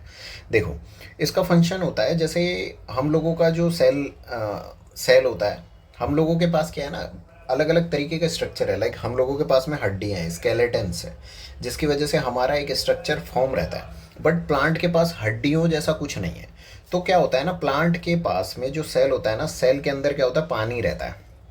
तो पानी क्या होता है ना, जैसे बड़े बड़े गैप रहते हैं, उसके अंदर पानी भरा रहता है। तो जैसे मान लो ये सेल है, ये सेल के अंदर एक पानी इतना बड़ा गैप है, इसमें सपोज लिक्विड भरा हुआ है, तो ये क्या करता है ना, प्रेशर लगाता है। प्रेशर लगाने की वजह से क्या होता है कि जो सेल होता है ना, इस तरीके से तना हुआ रहता है। आपने देखा होगा गर्मी के टाइम पे, अगर आप पेड़ में पानी ना दो तो पेड़ तुरंत मुरझा जाता है, और अगर पानी डाल दो तो वो फिर से तन के खड़ा हो जाता है। उसका रीज़न यही है, सारे सेल क्या होते हैं ना, टाइट हो जाते हैं, और पेड़ क्या होता है, दोबारा से अपना स्ट्रक्चर ले लेता है। ठीक है, तो ये होता है। तो अब ये जो सेल वॉल होता है, ये करता क्या है, allow cell to withstand hypotonic media, very dilute external environment without bursting. मतलब ये सेल वॉल जो होता है ना, ये उसको एक तरीके की रिजिडिटी प्रोवाइड करता है। ठीक है ना, जिससे क्या करे, वो फटे नहीं। उसके अंदर क्या हो रहा है, बहुत सारा पानी वगैरह घुसता है तो वो फटता नहीं है, लेकिन क्यों, क्योंकि उसकी सेल वॉल इस तरीके की इतनी हार्ड है कि वो उसको बनाए रखती है। और क्या कह रहा है, plasmolysis, shrinkage of cell contents away from the cell wall when a living plant cell loses water through osmosis. ये और क्या करता है, इसके अंदर एक टर्म है जिसको हम कहते हैं प्लाज्मोलिसिस। क्या कहते हैं? प्लाज्मोलिसिस। प्लाज्मो का मतलब प्लाज्मा यानी लिक्विड वाला पार्ट, लेसिस का मतलब क्या हो रहा है, खत्म हो रहा है, निकल जा रहा है। तो मान लो ये जो सेल है, सेल के अंदर का लिक्विड अगर आप बाहर निकाल दोगे तो क्या हो जाएगा, सेल आपका श्रिंक हो जाएगा, सिकुड़ना स्टार्ट हो जाएगा, है ना। तो इसी प्रोसेस को क्या कहा जाता है, प्लाज्मोलिसिस कहा जाता है। इसमें क्या होता है, जो हमारा सेल है वो सिकुड़ जाता है, श्रिंकेज हो जाता है, जब contents away from the cell wall when a living plant cell loses water through osmosis. जब एक प्लांट सेल से क्या हो जाता है, वाटर निकल जाता है। सिंपल, अभी मैंने बताया गर्मियों के टाइम पे क्या होगा, अगर आप पौधों में पानी नहीं डालोगे तो वो सूख जाता है। क्यों सूख जाता है? क्योंकि पानी तो कंटिन्यूसली निकल रहा है, इवेपोरेशन वगैरह से, ट्रांसपिरेशन से। तो जब पानी कंटिन्यूसली निकल जा रहा है तो सेल क्या हो जाएगा, सूख जाएगा। तो उसी को क्या कहा जा रहा है, प्लाज्मोलिसिस कहा जा रहा है। क्लियर हो गया? ठीक है। तो जैसे ये वाला सेल है, ये भी सेम है। हाइपोटोनिक सॉल्यूशन में क्या होगा, पानी अंदर जाएगा जैसे मैंने बताया, तो आपका सेल जो है ना वो एकदम स्ट्रॉन्ग खड़ा रहेगा, जिसको हम कहते हैं टर्जिड रहेगा। ठीक है। हाइपरटोनिक, हाइपरटोनिक में अभी मैंने क्या बताया था, पानी जो होता है वो बाहर निकल जाता है। जब पानी बाहर निकल जाएगा तो आपका सेल जो हो जाएगा वो सिकुड़ जाएगा, श्रिंक हो जाएगा, है ना। तो उसको हमने क्या कहा, प्लाज्मोलिसिस हो जाएगा, यानी प्लाज्मोलाइज्ड हो जाएगा। और आइसोटेनिक में क्या होगा, कुछ भी नहीं होगा, फ्लैसिड रहेगा। ठीक है। ठीक। फिर उसके बाद जो सेल होता है, सेल के सेंटर में एक पार्ट होता है जिसको हम कहते हैं सेल का न्यूक्लियस। मतलब आप ये सेल देखो, सेल के सेंटर में क्या हो रहा है, एक और ऐसी बॉल लाइक स्ट्रक्चर है, और बीच में इसका द्रव्य है, जिसको हम क्या कह रहे हैं, साइटोप्लाज्म, यानी सेल का द्रव्य, सेल का प्लाज्मा कह रहे हैं, साइटोप्लाज्म। ठीक है। तो ये जो बीच में न्यूक्लियस है इसके बारे में हम जानने की कोशिश करते हैं कि ये क्या चीज़ है। एक्चुअल में ये वाला पार्ट पूरा ही न्यूक्लियस है जो भी है। मतलब क्या हो रहा है कि ऐसे एक बड़ा सेल है, उसके सेंटर बड़ी एक बॉल है, उसके सेंटर में एक और बॉल है जिसको हम क्या कह रहे हैं, न्यूक्लियस कह रहे हैं। ठीक है, तो ये पूरा न्यूक्लियस है। और अगर आप इस न्यूक्लियस को काटोगे, काट के अंदर देखोगे तो इसके अंदर आपको न्यूक्लियस के अंदर भी एक और छोटा सा डेंस मटेरियल दिखता है। क्लियर है? मैं आपको इस डायग्राम से ही समझा देता हूँ क्या क्या चीज़ होती है।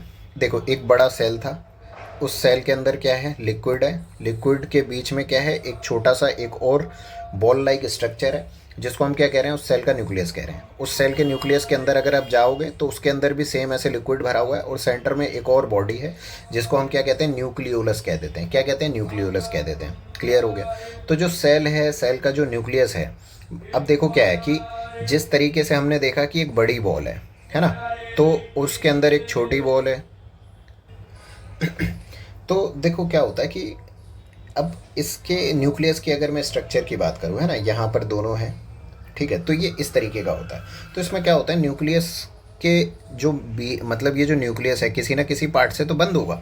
मतलब जैसे ये जो अंडे की बॉल है, एक आपने बॉल ले ली, तो बॉल क्या होता है, अंदर सपोज मान लो गैप है तो बाहर एक कवर है ना, चाहे वो प्लास्टिक की हो तो प्लास्टिक की बॉल कह देते हैं, रबड़ की हो तो रबड़ वाली बॉल कह देते हैं। सेम उसी तरीके से ये जो न्यूक्लियस है इसकी भी कवरिंग है जिसको हम क्या कह रहे हैं, न्यूक्लियर एनवेलप या फिर न्यूक्लियस का मेम्ब्रेन कहते हैं इसको। ठीक है ना, न्यूक्लियर एनवेलप मतलब इसने क्या कर रखा है, पूरे न्यूक्लियस को बंद कर रखा है जिसको हम क्या कह रहे हैं, न्यूक्लियर एनवेलप कह रहे हैं। इसमें बीच बीच में छोटे छोटे छेद है तो इसको हम क्या कह देते हैं, न्यूक्लियर पोर कह देते हैं। क्या कह देते हैं, न्यूक्लियर पोर। मतलब जो केंद्रक है, केंद्रक का क्या कह देते हैं, छिद्र कह देते हैं, न्यूक्लियर पोर। इससे क्या होता है कि जैसे मान लो ये जो अंदर कुछ भी बन रहा है, इसके अंदर क्या रहता है, इसके अंदर डीएनए रहता है, क्रोमोसोम्स वगैरह सब कुछ रहते हैं। तो वो टाइम टू टाइम पे कुछ ना कुछ बनता भी है, कुछ ना कुछ चाहिए भी होता है बनाने के लिए। तो वो सारा आदान प्रदान क्या होगा, इस छेद से अंदर की तरफ जाएगा और यहाँ से अंदर से बाहर की तरफ निकलेगा, इसलिए न्यूक्लियर पोर्स हैं। ठीक है, फिर इस न्यूक्लियस के अंदर एक लिक्विड है, प्लाज्मा है। तो किसका प्लाज्मा है, न्यूक्लियस का प्लाज्मा है, इसलिए इसको क्या कह दिया जा रहा है, न्यूक्लियो प्लाज्म या फिर केंद्रीय द्रव्य। ठीक है ना, ये हो गया। फिर इसके अंदर आप और अंदर जाओगे तो एक और डेंस स्ट्रक्चर आपको दिखता है, बहुत घनत्व टाइप का सॉलिड मटेरियल एक और दिखता है जिसको हम क्या कह देते हैं, न्यूक्लियोलस कह देते हैं। क्या कह देते हैं, न्यूक्लियोलस कह देते हैं। ठीक है ना, ठीक है, तो ये हो गया। अब इसके अंदर और क्या चीज़ें हैं, एक और आपको जानने की चीज़ क्या है, इसका जो ये न्यूक्लियर एनवलप है ये क्या है, डबल लेयर्ड स्ट्रक्चर है। क्या है, डबल लेयर्ड स्ट्रक्चर है। मतलब एक लेयर ऊपर और एक लेयर नीचे। मतलब जो सेल होगा ना, आपको सेल में जितने भी हम चीज़ें पढ़ेंगे तो कुछ ऐसे होते हैं जिनकी सिंगल लेयर होती है, कुछ ऐसे होते हैं जिनकी डबल लेयर होती है। मतलब सिंपल सी है, एक बॉल है, बॉल के ऊपर डबल लेयर की कवरिंग है। तो जो न्यूक्लियस होता है ना, वो डबल लेयर कवरिंग का होता है, ये आपको ध्यान रख रहे हैं, जिसके अंदर छेद होते हैं ताकि उससे मटेरियल अंदर बाहर ट्रांसफ़र हो पाए। क्लियर हो गया? ठीक है, अब ये हमने देख लिया इसके अंदर क्या क्या चीज़ें होती हैं और देखते हैं। जैसे न्यूक्लियस पोर हो गया। अब इसके अंदर क्या होता है, क्रोमेटिन पाया जाता है। इसके अंदर क्या होता है, क्रोमोसोम्स पाए जाते हैं। तो ये क्रोमोसोम जो होते हैं ये क्या होते हैं, वही यही क्या होते हैं, हमारे डीएनए के बने होते हैं। जैसे अगर मान लो मैं, ये क्रोमोसोम है, ये जो एक्स की तरह दिख रहा है ना आपको, ये क्या है, क्रोमोसोम्स होते हैं। और ये कैसे बना है, ये किस तरीके से बना है, इसको अगर आप खोलोगे तो आपको लॉन्ग वायर्ड इस तरीके से डीएनए स्ट्रक्चर मिलेगा। ठीक है, क्या मिलेगा, डीएनए का स्ट्रक्चर मिलेगा। मतलब ये जो क्रोमोसोम है ये किसका बना हुआ है, डीएनए एंड प्रोटीन का। ये किस तरीके से है, जैसे मान लो एक ऊन की बॉल है तो इसके अंदर बहुत सारा ऊन भरा पड़ा है जिसको हमने लपेट के एक बॉल के अंदर कन्वर्ट कर दिया। उसी तरीके से बहुत बड़ी सीक्वेंस है डीएनए की जो कंडेंस फॉर्म में किस तरीके से, इस तरीके से यहाँ पर क्या हो रखी है, कंडेंस हो रखी है ऊन के बॉल की तरह। तो क्रोमोसोम किससे बना है, डीएनए और प्रोटीन से बना है। क्रोमोसोम किसके अंदर पाया जा रहा है, न्यूक्लियस के अंदर मिल रहा है। न्यूक्लियस के सेंटर में एक और सब्सटेंस होता है जो क्या होता है, न्यूक्लियोलस होता है। और ये जो डीएनए होता है, इस डीएनए के अंदर ही हमारी क्या होती है, इन्फॉर्मेशन रहती है। लाइक जैसे मैं देखने में कैसा हूँ, मेरे आँखों का कलर कैसा है, बालों का कलर कैसा है, ठीक है ना, क्या क्या चीज़ें हैं, मेरे बॉडी का कलर कैसा है, हाइट कितनी है, ठीक है ना, मेरे बिहेवियर कैसे हैं, सब कुछ क्या होता है, इसी से क्या होता है, रेगुलेट होता है। ठीक है ना, ये आपने समझ लिया। ठीक, फिर उसके बाद हम बात करते हैं न्यूक्लियस की ही चल रही है। तो न्यूक्लियस में जैसे हमने देखा कि ये जो क्रोमोसोम्स जो होते हैं वो डीएनए और किससे बने होते हैं, प्रोटीन से बने होते हैं। ठीक है, तो फंक्शनल सेगमेंट, अगर ये जो डीएनए है, जैसे मान लो इसको आपने निकाला, इसके अंदर छोटे छोटे लेयर बनी जिसको हमने कहा डीएनए, उसके छोटे छोटे पार्ट को अगर आप काटो, मतलब वो जो डीएनए है वो किससे बना है, वो डीएनए बना है जीन्स से। ठीक है ना, मतलब जीन्स कई सारे मिल के बना रहे हैं डीएनए, और डीएनए फिर एक साथ कंडेंस होकर क्या बना रहे हैं, क्रोमोसोम्स बना रहे हैं, ठीक है ना। तो इसलिए कह रहे हैं कि फंक्शनल सेगमेंट ऑफ डीएनए क्या है, जीन है। कोई आपसे पूछ सकता है कि डीएनए का फंक्शनल सेगमेंट क्या है, जीन है। क्लियर हो गया, ठीक। फिर उसके बाद बात करते हैं कि क्या काम आता है, करता क्या है न्यूक्लियस, करता क्या है। देखो न्यूक्लियस के बहुत सारे काम हैं। जैसे मान लो कि आप आपकी बॉडी में क्या हो रहा है, आपकी बॉडी में कई सारे सेल्स हमेशा बनते रहते हैं और कई सारे सेल्स हमेशा ख़त्म होते रहते हैं। या फिर मान लो कि जब आप बन रहे थे, है ना, एकदम बिगिनिंग में, तो क्या था, एक सिंगल सेल था जाइगोट, उससे क्या हो गए, दो बने, ठीक है ना। फिर दो से चार बने, चार से छः, चार से आठ बने, आठ से 16 बने। इस तरीके से डबल होते होते हमारी इस तरीके की बॉडी बनी है। तो इससे क्या पता चल रहा है कि एक सेल दो में डिवाइड हो रहा है, दो सेल चार में डिवाइड हो रहा है, चार सेल पाँच मतलब आठ में डिवाइड हो रहा है।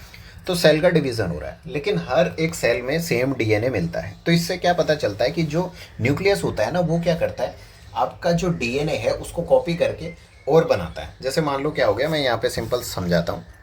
क्या हो गया, एक सेल हुआ, एक सेल के अंदर न्यूक्लियस है, न्यूक्लियस के अंदर डीएनए है। तो जब एक से दो सेल बनाने होंगे तो पहले ये डीएनए को कॉपी करेगा न्यूक्लियस, और दूसरा डीएनए बनाएगा, दो बना लेगा। फिर ये डिवाइड हो जाएगा, फिर इसके इस सेल के पास भी एक डीएनए हो जाएगा और इस सेल के पास भी क्या हो जाएगा, एक डीएनए हो जाएगा। इसी तरीके से फिर ये चार बनाएगा, आठ बनाएगा, और सबके पास सेम रहेगा। तो न्यूक्लियस का काम क्या है, ये क्या करता है, सेल रिप्रोडक्शन का काम करता है, सेल डिवीज़न का काम करता है। और इसमें क्या होता है कि जो आपकी हेरिडेटरी इन्फॉर्मेशन होती है डीएनए, उसको ये सारे सेलों तक पहुंचाता है, ठीक है। और भी बहुत सारी केमिकल एक्टिविटीज़ हैं जिनको ये डायरेक्शन देता है।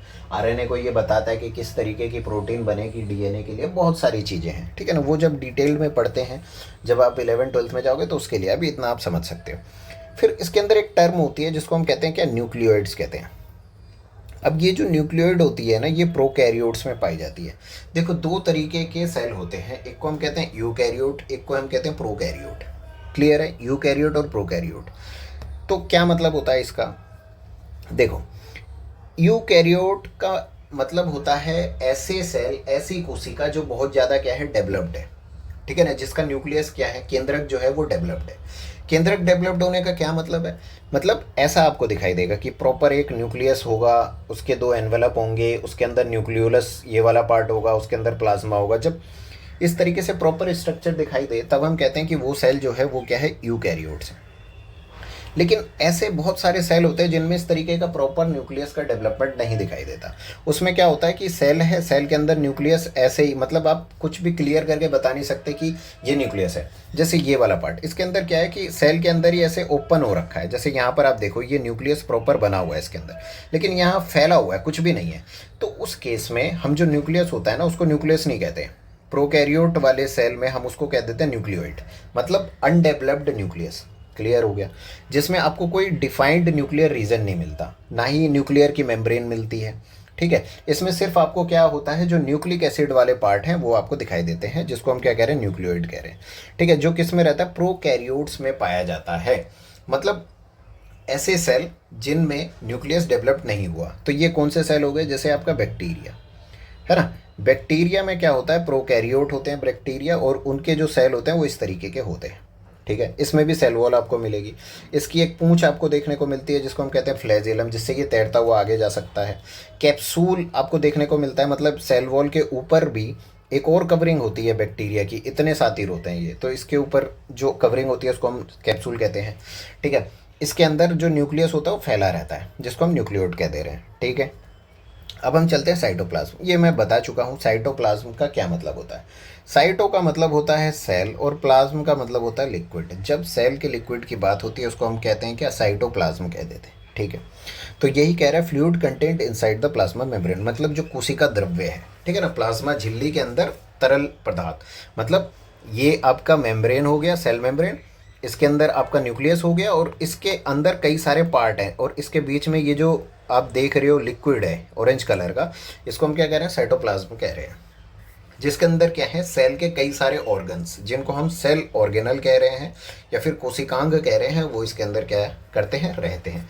तो आप ये दोनों पार्ट देख सकते हो, जैसे यहाँ पर येलो इस कलर का ये जो द्रव्य है, लिक्विड है, इसको साइटोप्लाज्म कह रहे हैं। यहाँ पे जो ऑरेंज कलर का है इसको हम साइटोप्लाज्म कह रहे हैं, ठीक है। अब प्रोकैरियोट और यूकैरियोट सेल्स, इसके बारे में थोड़ा और जानते हैं कि क्या क्या होता है प्रोकैरियोट और यूकैरियोट। जो प्रोकैरियोट सेल होते हैं वो जनरली छोटे रहते हैं, जैसे बैक्टीरिया वगैरह। और जो यूकैरियोट होते हैं, मतलब जिनका न्यूक्लियस अच्छा खासा डेवलप्ड होता है, वो जनरली क्या होते हैं, लार्ज साइज़ के होते हैं। और क्या होता है, प्रोकैरियोट में हमने देखा कि प्रॉपर कुछ भी नहीं होता, इसके अंदर न्यूक्लियोइड नहीं पाया जाएगा, मतलब सॉरी, इसके अंदर न्यूक्लियर मेम्ब्रेन नहीं पाया जाएगा। इसके अंदर क्या होता है, ऐसा ही एक फैला हुआ स्ट्रक्चर रहता है जिसको हम न्यूक्लियोइड कह देते हैं। ठीक है। और जो यूकैरियोट होते हैं उसमें इसको प्रॉपर न्यूक्लियस कहा जाता है, जिसके अंदर न्यूक्लियोलस भी पाया जाता है। ठीक है, हो गया। और ऐसे ही जो न्यूक्लियर और जो यूकैरियोट होता है उसमें हम क्या कह देते हैं, प्रॉपर न्यूक्लियस रहेगा, उसकी न्यूक्लियर मेम्ब्रेन रहेगी जिससे वो बंद रहेगा। ठीक है। Organelle membrane bound organelles are absent. क्या मतलब है इस चीज़ का, इस चीज़ का मतलब है जैसे आप ये वाला सेल देखो और ये वाला सेल देखो, इसके अंदर ऐसे बहुत सारे यूनिट आपको मिलेंगी जो क्या है, जिनकी अपनी अपनी एक अलग कवरिंग लेयर है, जो मतलब क्या कर रही है, जैसे मान लो इसको माइटोकॉन्ड्रिया इसकी बात करें या इसकी बात करें, तो ये सब क्या है ना, एक एक लेयर में बंद है, जो क्या कर रही है, इसको इससे अलग कर रही है। ठीक है ना, अलग अलग लेयर्ड के एलिमेंट्स हैं जो कि इस प्रोकैरियोट में नहीं पाए जाते, एब्सेंट रहते हैं। लेकिन यूकैरियोट में एब्सेंट नहीं रहते, ऐसे बहुत सारे ऑर्गन रहते हैं अलग से। ठीक है। और जो प्रोकैरियोट्स होते हैं इनका जो क्रोमोसोम होता है, इनका सिंगल क्रोमोसोम होता है। और जो यूकैरियोट्स होते हैं इसमें मोर देन वन, मतलब किसी में 2 क्रोमोसोम मिलेंगे, किसी में 42 मिलेंगे, किसी में 22 मिलेंगे, किसी में कुछ मिलेंगे, इस तरीके से। मतलब जो गुणसूत्र होते हैं इसमें सिंगल गुणसूत्र होता है, एकल, मतलब एक ही इसकी प्रॉपर्टी रहती है। और जो ये वाला पार्ट होता है उसमें एक से अधिक रहते हैं। ठीक है, यूकैरियोट हो गए। फिर हम बात करते हैं सेल ऑर्गेनल्स की। सेल ऑर्गेनल्स होता क्या है भाई, जिस तरीके से हमारी बॉडी है, हमारी बॉडी में लीवर है, पेंक्रियाज है, हार्ट है, गुर्दा, किडनी सब है, सबका अपना एक अलग अलग काम है। उसी तरीके से हर एक सेल के अंदर भी ऐसी बॉडी रहती है। लाइक आप इसके अंदर देखो, माइटोकॉन्ड्रिया है, राइबोसोम है, लाइसोसोम है, ठीक है ना, गोल्जी बॉडी है। इन सब का अपना अपना काम है। जैसे माइटोकॉन्ड्रिया पावर देता है सेल को, राइबोसोम होता है प्रोटीन बना के देता है, लाइसोसोम क्या होता है, किसी भी आलतू फालतू पार्टिकल्स को क्या कर लेता है, खा लेता है। गोल्जी बॉडी उसी तरीके से चीज़ों को ट्रांसपोर्ट वगैरह करने का काम करता है। न्यूक्लियस है, इसका अपना एक अलग काम है। तो हर एक सेल ऑर्गेनल का क्या है, अपना एक अलग काम होता है।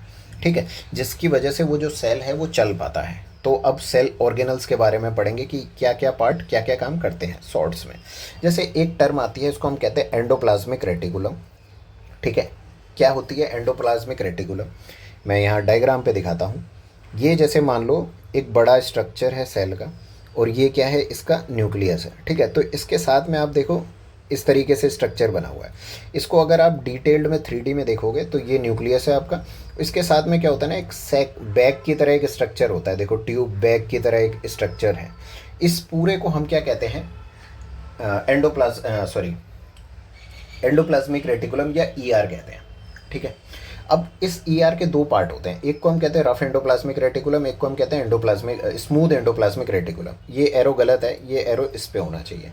ठीक है, स्मूथ एंडोप्लाज्मिक रेटिकुलम। तो आप डायग्राम से देखो, रफ और स्मूथ में क्या फ़र्क है। रफ में ये dot dot dot dot structures हैं, जबकि स्मूथ में क्या होता है, ये स्ट्रक्चर्स नहीं रहते, तो इसलिए इसको स्मूथ कह दिया जाता है, क्योंकि देखने में स्मूथ होता है और ये देखने में रफ होता है। ठीक है, ये जो स्मॉल डॉटेड स्ट्रक्चर्स होते हैं ना, ये क्या होते हैं, ये राइबोसोम्स होते हैं, मतलब इनके ऊपर राइबोसोम्स अटैच्ड होते हैं, और स्मूथ वाले में राइबोसोम्स अटैच्ड नहीं होते हैं। ठीक है, ये 2 होते हैं, तो यही है। तो रफ की अगर हम बात करें तो रफ पे क्या है, राइबोसोम अटैच्ड होते हैं। ये जो राइबोसोम होता है ना, इसका काम क्या होता है, ये प्रोटीन बनाता है। हमारा जो सेल है उसके अंदर क्या करता है, प्रोटीन बनाने का काम या प्रोटीन का सिंथेसिस का काम करता है।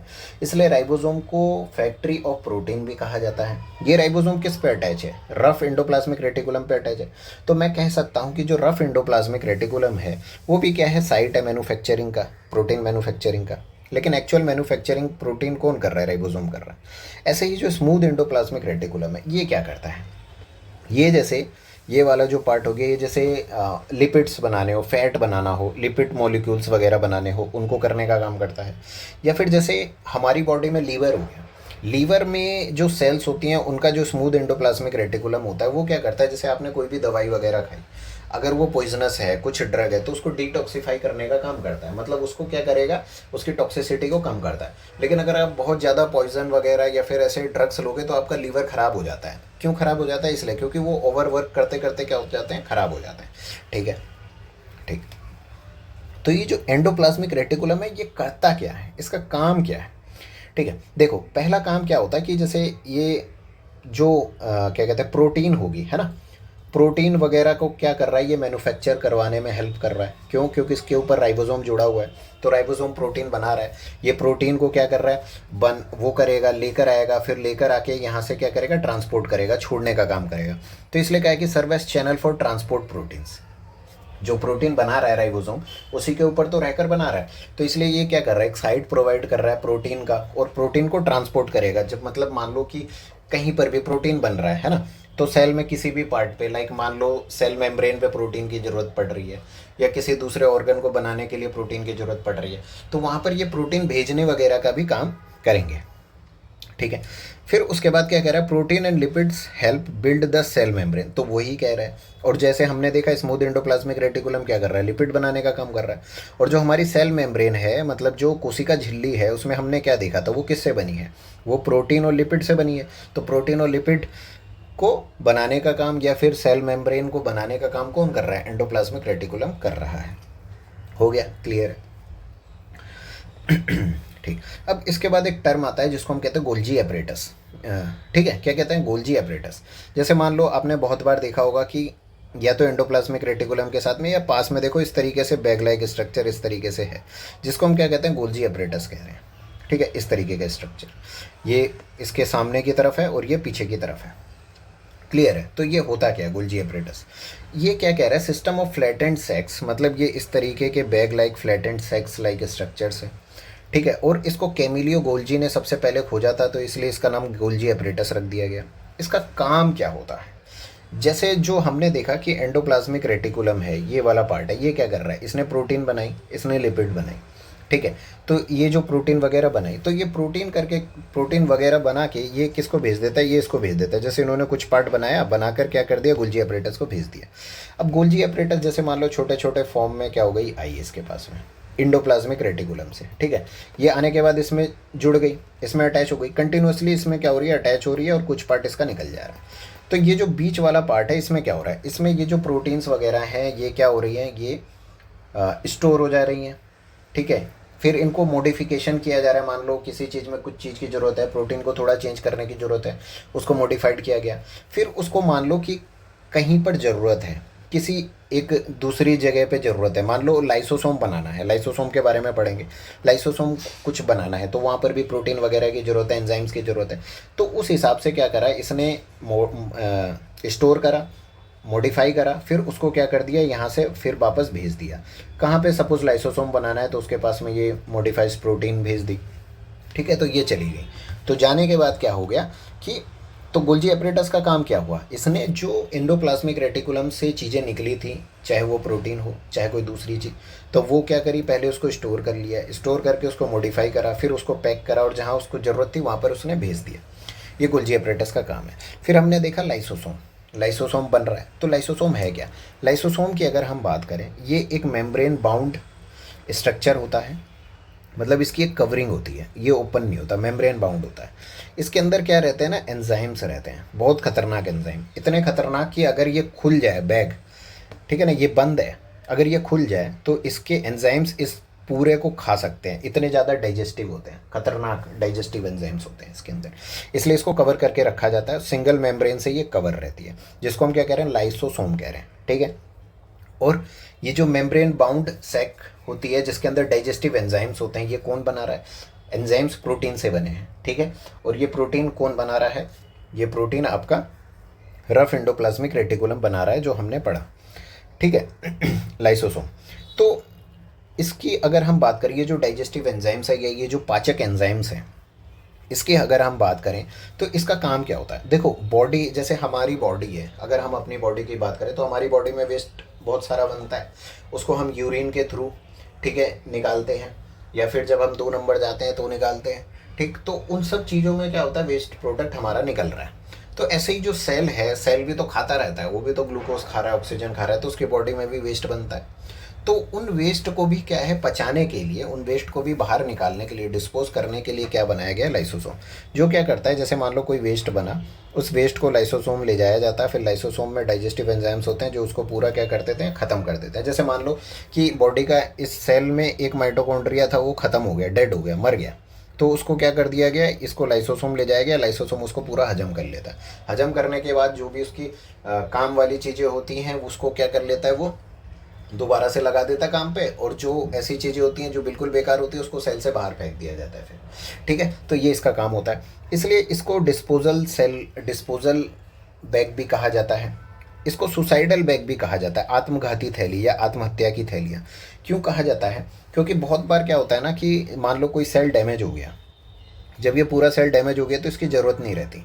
तो ज़रूरत नहीं रहती तो क्या होता है कि ये जो लाइसोसोम होता है ना, ये बैग फट जाता है और इसके जो एंजाइम्स होते हैं ये सेल में निकल जाते हैं, पूरे सेल में। तो ये पूरे सेल को क्या करते हैं, खा जाते हैं, मतलब सुसाइड कर लेता है सेल खुद से। ठीक है, तो इसलिए इसको suicidal bag of the cell कहा जाता है, डिस्पोजल ऑफ द सेल कहा जाता है। ठीक है ना, और भी बहुत सारी चीज़ें हैं जिस इसको कहा जाता है, तो ये आप ध्यान रखोगे। फिर उसके बाद आता है माइटोकॉन्ड्रिया। माइटोकॉन्ड्रिया जो होता है ना, उसको powerhouse of the cell कहा जाता है, मतलब कोशिका का पावर हाउस। मतलब क्या हो रहा है कि आपको क्या चाहिए, किसी भी काम को करने के लिए हमें क्या चाहिए, एनर्जी चाहिए। ऐसे ही जो सेल होता है, एक्चुअल में आपके सेल को एनर्जी चाहिए होती है।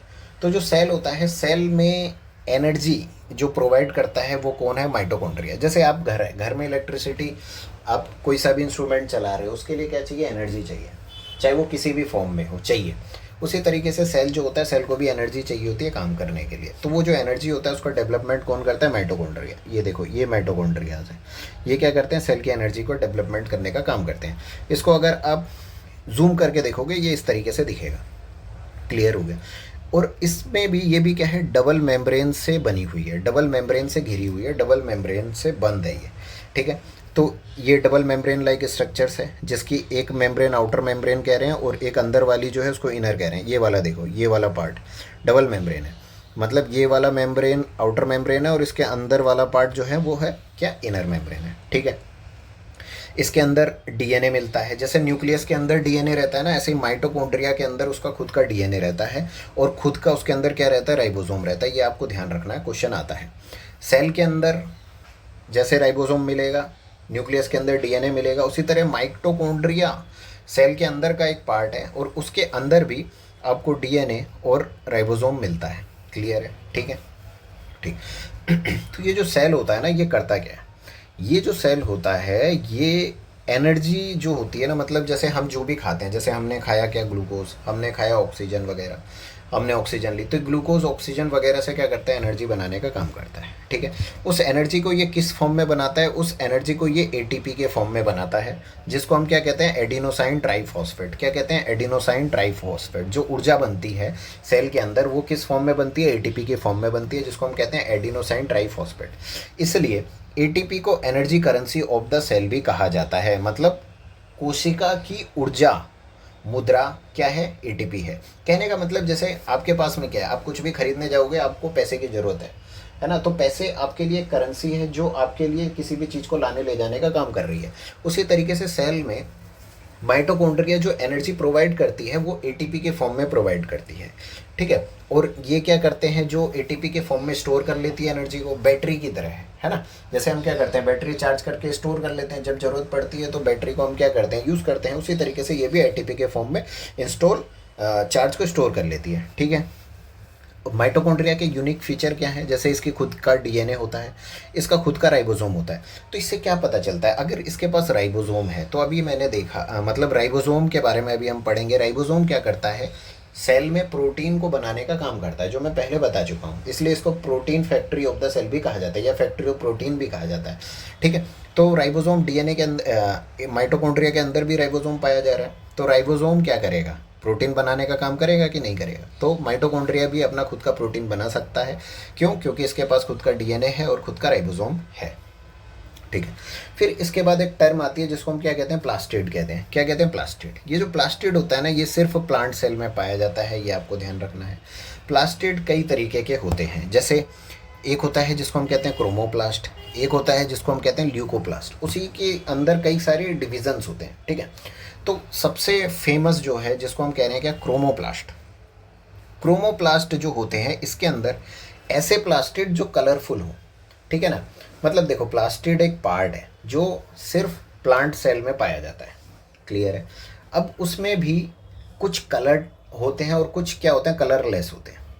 जो कलर्ड वाले होते हैं उनको हम कहते हैं क्रोमोप्लास्ट, जो कलर्ड लेस होते हैं या वाइट कलर के होते हैं उनको हम कहते हैं ल्यूकोप्लास्ट।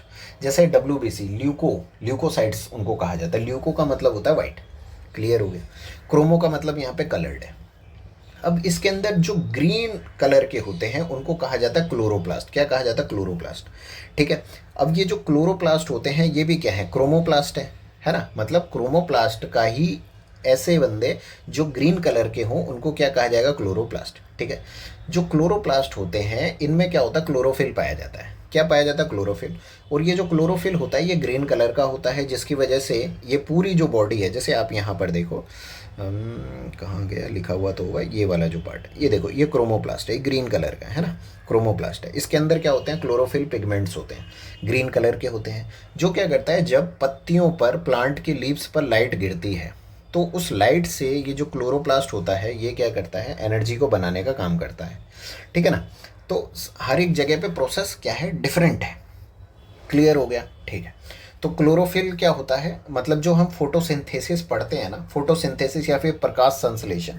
फोटोसिंथेसिस मतलब फोटो मतलब लाइट, लाइट के रिस्पेक्ट में जब क्या हो रही है, कोई चीज़ बन रही है, फूड बन रहा है, खाना बन रहा है, उसको हम कहते हैं फोटोसिंथेसिस, प्रकाश संश्लेषण। और ये किसकी मदद से होता है? जो प्लांट के पास में जो क्लोरोप्लास्ट है उसकी मदद से होता है। और क्लोरोप्लास्ट के अंदर जो क्लोरोफिल होता है वो इस चीज़ को करने में हेल्प करता है। ठीक है।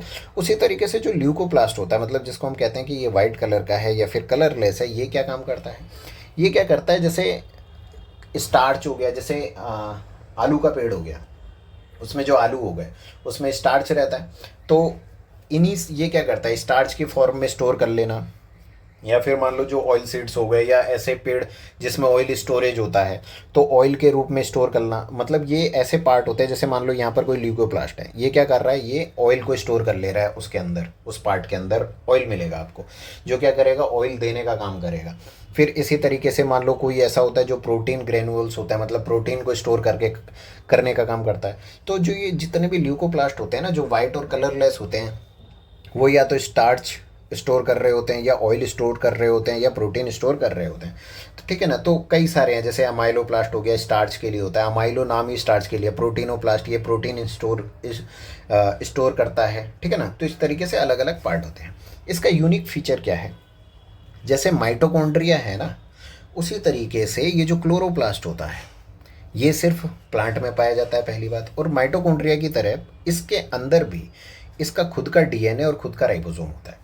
तो आप कैसे याद रखो? देखो ऐसे याद रखोगे, जैसे माइटोकॉन्ड्रिया क्या काम कर रहा है? एनर्जी बनाने का काम कर रहा है। ऐसे ही प्लास्टिड जो है वो खाना बनाने का काम कर रहा है, मतलब सेम ही है। तो इसलिए प्लास्टिड के पास भी खुद का डीएनए और राइबोसोम रहता है, ये आप ध्यान रखोगे। ठीक है। तो माइटोकॉन्ड्रिया और प्लास्टिड हम लोगों ने देख लिया। ठीक है। और एक और चीज़, जैसे माइटोकॉन्ड्रिया है उसी तरीके से ये जो प्लास्टिड होता है ये भी डबल लेयर्ड का होता है। क्या होता है? डबल लेयर का, डबल लेयर की मेम्ब्रेन होती है। तो यहाँ पर जैसे लिखा भी हुआ है, आप इसको पढ़ सकते हो। ठीक है। फिर इसके अंदर एक टर्म आती है जिसको हम कहते हैं वैक्यूल्स। मैंने ये पहले भी बताया कि जैसे जो प्लांट सेल होते हैं उसमें बड़े बड़े ऐसे स्पेस रहते हैं जिसके अंदर बड़ा गैप रहता है, जिसके अंदर पानी या लिक्विड वगैरह भरा रहता है, जो क्या करता है? सेल को प्रेशर प्रोवाइड करता है। तो हर एक सेल, जिसकी वजह से क्या होता है? तना हुआ रहता है। और जब सेल तना हुआ रहेगा तो पूरा प्लांट खड़ा रह पाएगा, है ना। तो वैक्यूल्स का यही काम होता है। ये क्या होता है? एक स्टोर टाइप का होता है, जो लिक्विड हो गया, कोई फ्लूइड हो गया, उनको स्टोर करके रखते हैं। ठीक है। प्लांट सेल्स होता है, इसमें लार्ज सेंट्रल वैक्यूल्स होते हैं। 50 से 90% सेल वॉल्यूम, मतलब इतना 50 से 90% हिस्सा इसी गैप में रहता है, जिसको हम वैक्यूल्स कह रहे हैं। और ये जैसे अमीनो एसिड्स हो गए, शुगर्स हो गया, लिक्विड हो गया, इन सबको क्या करता है? स्टोर करके रखता है। और एनिमल सेल में इसकी ज़रूरत नहीं पड़ती, इसलिए वैक्यूल्स बहुत छोटे छोटे होते हैं, जिसमें दूसरी चीज़ें, इंपॉर्टेंट चीज़ें स्टोर करके रखी जाती है। ऐसे ही अमीवा होता है। अमीवा क्या करता है? उसमें खाने को रखता है और खाने को खाता है, क्योंकि वो सिंगल सेल है। ठीक है। वैक्यूल्स हो गया। तो प्लांट सेल और एनिमल सेल देखो, डिफरेंस देखो। जैसे हमने देखा कि प्लांट सेल जो होता है उसके अंदर, यहाँ पर देखो उसकी सेल वॉल होती है, लेकिन यहाँ पर देखो एनिमल में कोई सेल वॉल नहीं है। यहाँ माइटोकॉन्ड्रिया पाया जा रहा है, यहाँ भी माइटोकॉन्ड्रिया है, लेकिन यहाँ पर देखो क्लोरोप्लास्ट प्रेजेंट है, बट एनिमल में क्लोरोप्लास्ट नहीं रहता है।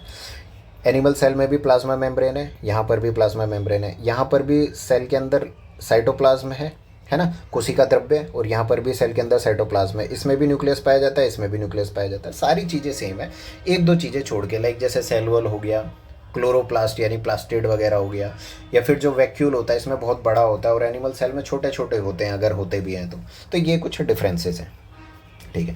फिर उसके बाद क्या होता है, सेल डिवीज़न। देखो सेल डिवीज़न क्यों होता है, जैसे आप लोगों को पता है कि हम लोग बचपन से बूढ़े तक बड़े होते रहते हैं, है ना। तो हमें क्या होती हैं, कई सारे नए सेल्स की ज़रूरत पड़ती है, या फिर हमारे में क्या होती है, बॉडी में कंटिन्यूसली कहीं ना कहीं ग्रोथ चल रही है, या फिर मान लो पुराने सेल जो होते हैं वो मरते रहते हैं, नए सेल बनते रहते हैं। तो इसका मतलब हमारी बॉडी क्या करती है, सेल बनाती रहती है। या फिर मान लो कोई पेड़ है, पेड़ कंटिन्यूसली बड़ा होता रहता है, तो वहाँ पर भी उनको नए सेल्स की ज़रूरत है। तो इसलिए क्या होता है कि सेल डिवाइड होकर नए नए बनते रहते हैं। तो नए सेल कैसे बनते हैं, जैसे ग्रोथ करनी हो तब, या मान लो पुराने सेल को हटाना हो तब।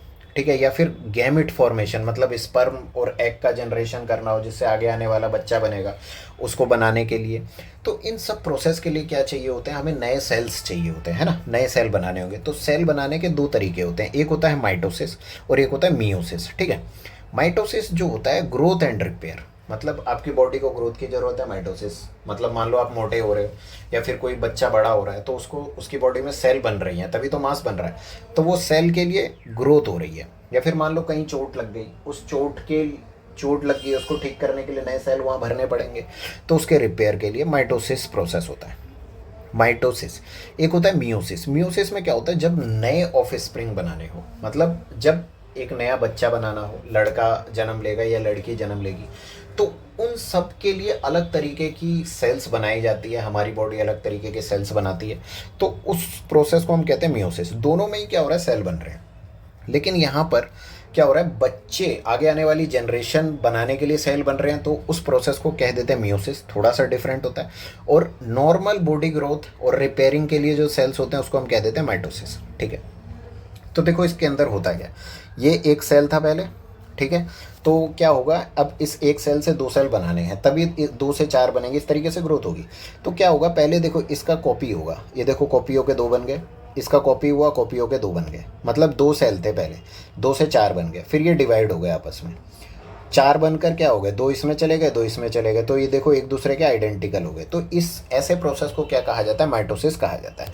तो इसमें क्या कह रहा है प्रोसेस, इस जिसमें क्या हो रहा है कि माइटोसिस या फिर समसूत्री विभाजन। समसूत्री का मतलब जिसमें सारी चीज़ें सेम रहेंगी, एकदम एग्जैक्ट कॉपी होगा, मतलब ये वाला आपस में सेम होगा, और ये वाला आपस में सेम होगा, ये वाला आपस में सेम होगा, मतलब तीनों एक जैसे सेम होंगे।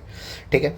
तो इसमें कह रहा है कि एक मदर सेल, मतलब ये मदर सेल थी, ये डिवाइड होकर दो डॉटर सेल में बन जाती है। अब ये कोई नहीं मुझसे पूछेगा कि सर बॉय सेल क्यों नहीं कहते, भाई डॉटर सेल ही कहते आ रहे हैं। तो एक से क्या हो रही है, मदर दो पार्ट में डिवाइड हो जा रही है, दो डॉटर सेल में, इसको हम क्या कह रहे हैं, माइटोसिस कह रहे हैं। Daughter cells have the same number of chromosomes as the mother cell. इसमें देखो दो नंबर ऑफ क्रोमोसोम्स हैं, इसमें भी दो क्रोमोसोम्स हैं, और मदर के पास भी दो थे। तो यही कह रहा है कि जो गुणसूत्र होते हैं वो जो मदर होती है और जो डॉटर होती है उनसे ये मिलते हैं। ठीक है। फिर उसके बाद आता है मियोसिस। मियोसिस क्या होता है, जब बच्चे बनाने की प्रक्रिया हो तो उसके लिए स्पेशल सेल्स होते हैं, लाइक स्पर्म जो होता है उसमें स्पेशल सेल होता है, मदर में जो एग होता है उसके लिए स्पेशल सेल होता है। तो उसमें जो प्रोसेस होता है उसको हम कहते हैं मियोसिस, गैमेट फॉर्मेशन। ठीक है। तो वो कैसे फॉर्म होता है, उसका एक बहुत डिफरेंट प्रोसेस है ना। ये बहुत डिफरेंट प्रोसेस है। जैसे देखो इसके पास चार पार्ट थे, ठीक है ना, ये एक फेज़ में गया जिसको हमने इंटरफेस कहा, फिर ये चार से क्या हो गए, जैसे ये जो पार्ट है ये दो आपस में अटैच हो गए, इसका कॉपी हो गया। ठीक है। दो मतलब ये अटैच हो गए, फिर इसका कॉपी हो गया, ये बन गया, ये अटैच हो गया, इसका कॉपी हुआ, ये बन गया, कंडेंस होकर। ठीक है।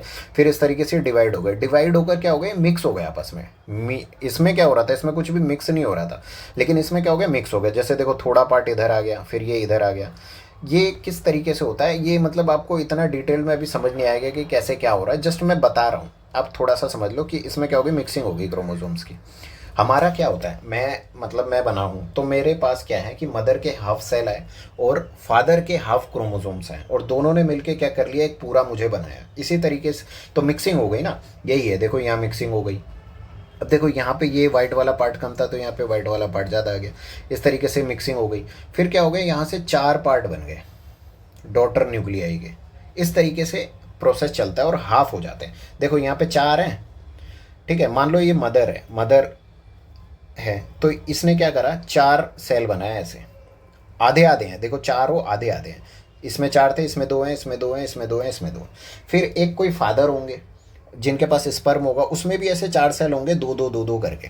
फिर मान लो कोई भी एक फ्यूज़ हो जाए, कोई भी दो आपस में फ्यूज़ हो जाए, तो जैसे ही दो फ्यूज़ होंगे तो एक के पास दो हैं, जैसे मान लो फादर के पास भी दो हैं अभी और मदर के पास भी दो हैं, ये दो फ्यूज़ हो जाएंगे तो फिर से क्या हो जाएंगे, 4 हो जाएंगे, वो नॉर्मल सेल बन जाएगा और ये क्या होगा, बच्चा बनेगा और ये आगे चलकर बड़ा होगा। तो यही कह रहे हैं, इसमें क्या होता है, स्पेशलाइज रिप्रोडक्टिव सेल्स होते हैं, लाइक जैसे स्पर्म और एग्स ये पार्टिसिपेट करते हैं, जिसमें दो कंसिक्यूटिव डिविजन्स होते हैं, मतलब एक बार ये डिवाइड हुआ फिर एक बार ये डिवाइड हुआ, तो दो पार्ट में क्या होता है, डिवीज़न होता है इनका, जिससे 4 नए सेल जन्म लेते हैं, ये भी ठीक है। और हर एक के पास क्या होते हैं, हाफ नंबर ऑफ क्रोमोसोम्स होते हैं मदर सेल में, जबकि यहाँ पर आप देखो सेम होते हैं, है ना, क्योंकि इसको रिप्रोडक्शन वाले प्रोसेस में नहीं जा रहा है, ये सिंपल ग्रोइंग प्रोसेस है। लेकिन यहाँ पर जब हम गैमिट फॉर्मेशन करते हैं, मतलब जब हम एक नए बच्चे के लिए सेल बना रहे हैं, तब सेल का प्रोसेस डिफरेंट होता है, उसको हम कहते हैं मियोसिस। ठीक है। फिर एक और पार्ट है जिसको हम कहते हैं सेल साइकिल, मतलब कोई एक सेल जो होती है ना, किस तरीके से ग्रोथ करेगी, क्या रहेगा, वो सारा उसका लाइफ साइकिल जो होता है वो सेल का साइकिल कहता है। जैसे हमारा एक अलग लाइफ साइकिल होता है, हम बच्चे होते हैं, जवान होते हैं, बुढ़े होते हैं, ऐसे ही सेल का भी एक सेल साइकिल होता है। ठीक है। तो इसमें क्या होता है, जैसे इसके अंदर एक फर्स्ट प्रोसेस होता है जिसको हम कहते हैं G1 फेस यानी फर्स्ट गैप। इसमें क्या होता है, सेल ग्रोथ करता रहता है, मतलब ऐसा नहीं है ना कि एक बच्चा जो है वही दोबारा से बच्चे देगा।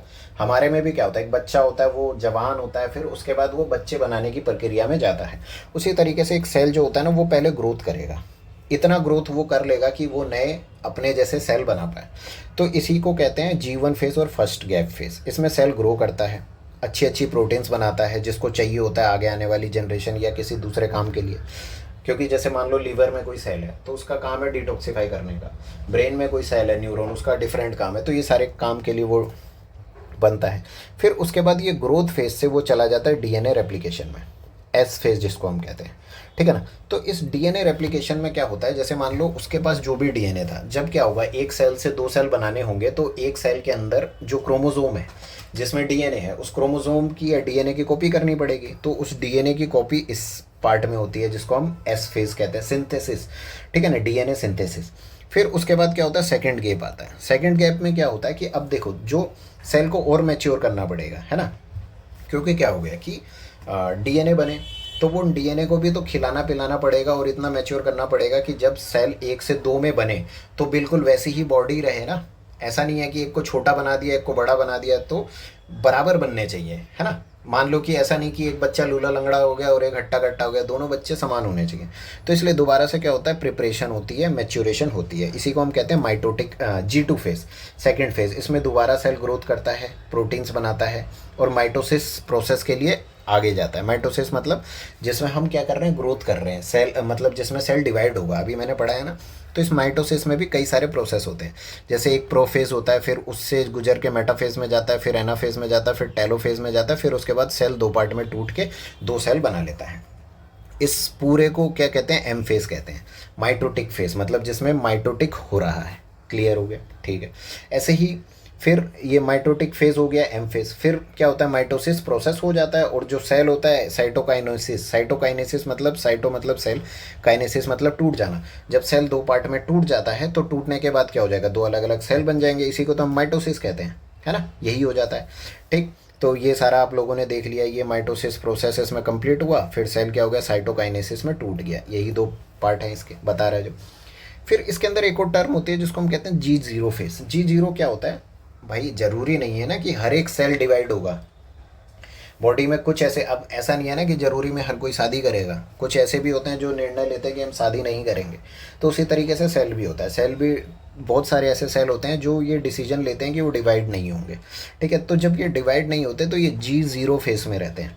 तो G0 फेज में क्या होता है, वो मेटाबॉलिकली एक्टिव होते हैं, मतलब वो काम वगैरह करते हैं, बट वो डिवीज़न प्रोसेस में नहीं जाते। ये जो G1S इसमें नहीं जाते, वो G0 फेज में रहते हैं, अपना काम करते रहते हैं, लेकिन डिवाइड नहीं होते।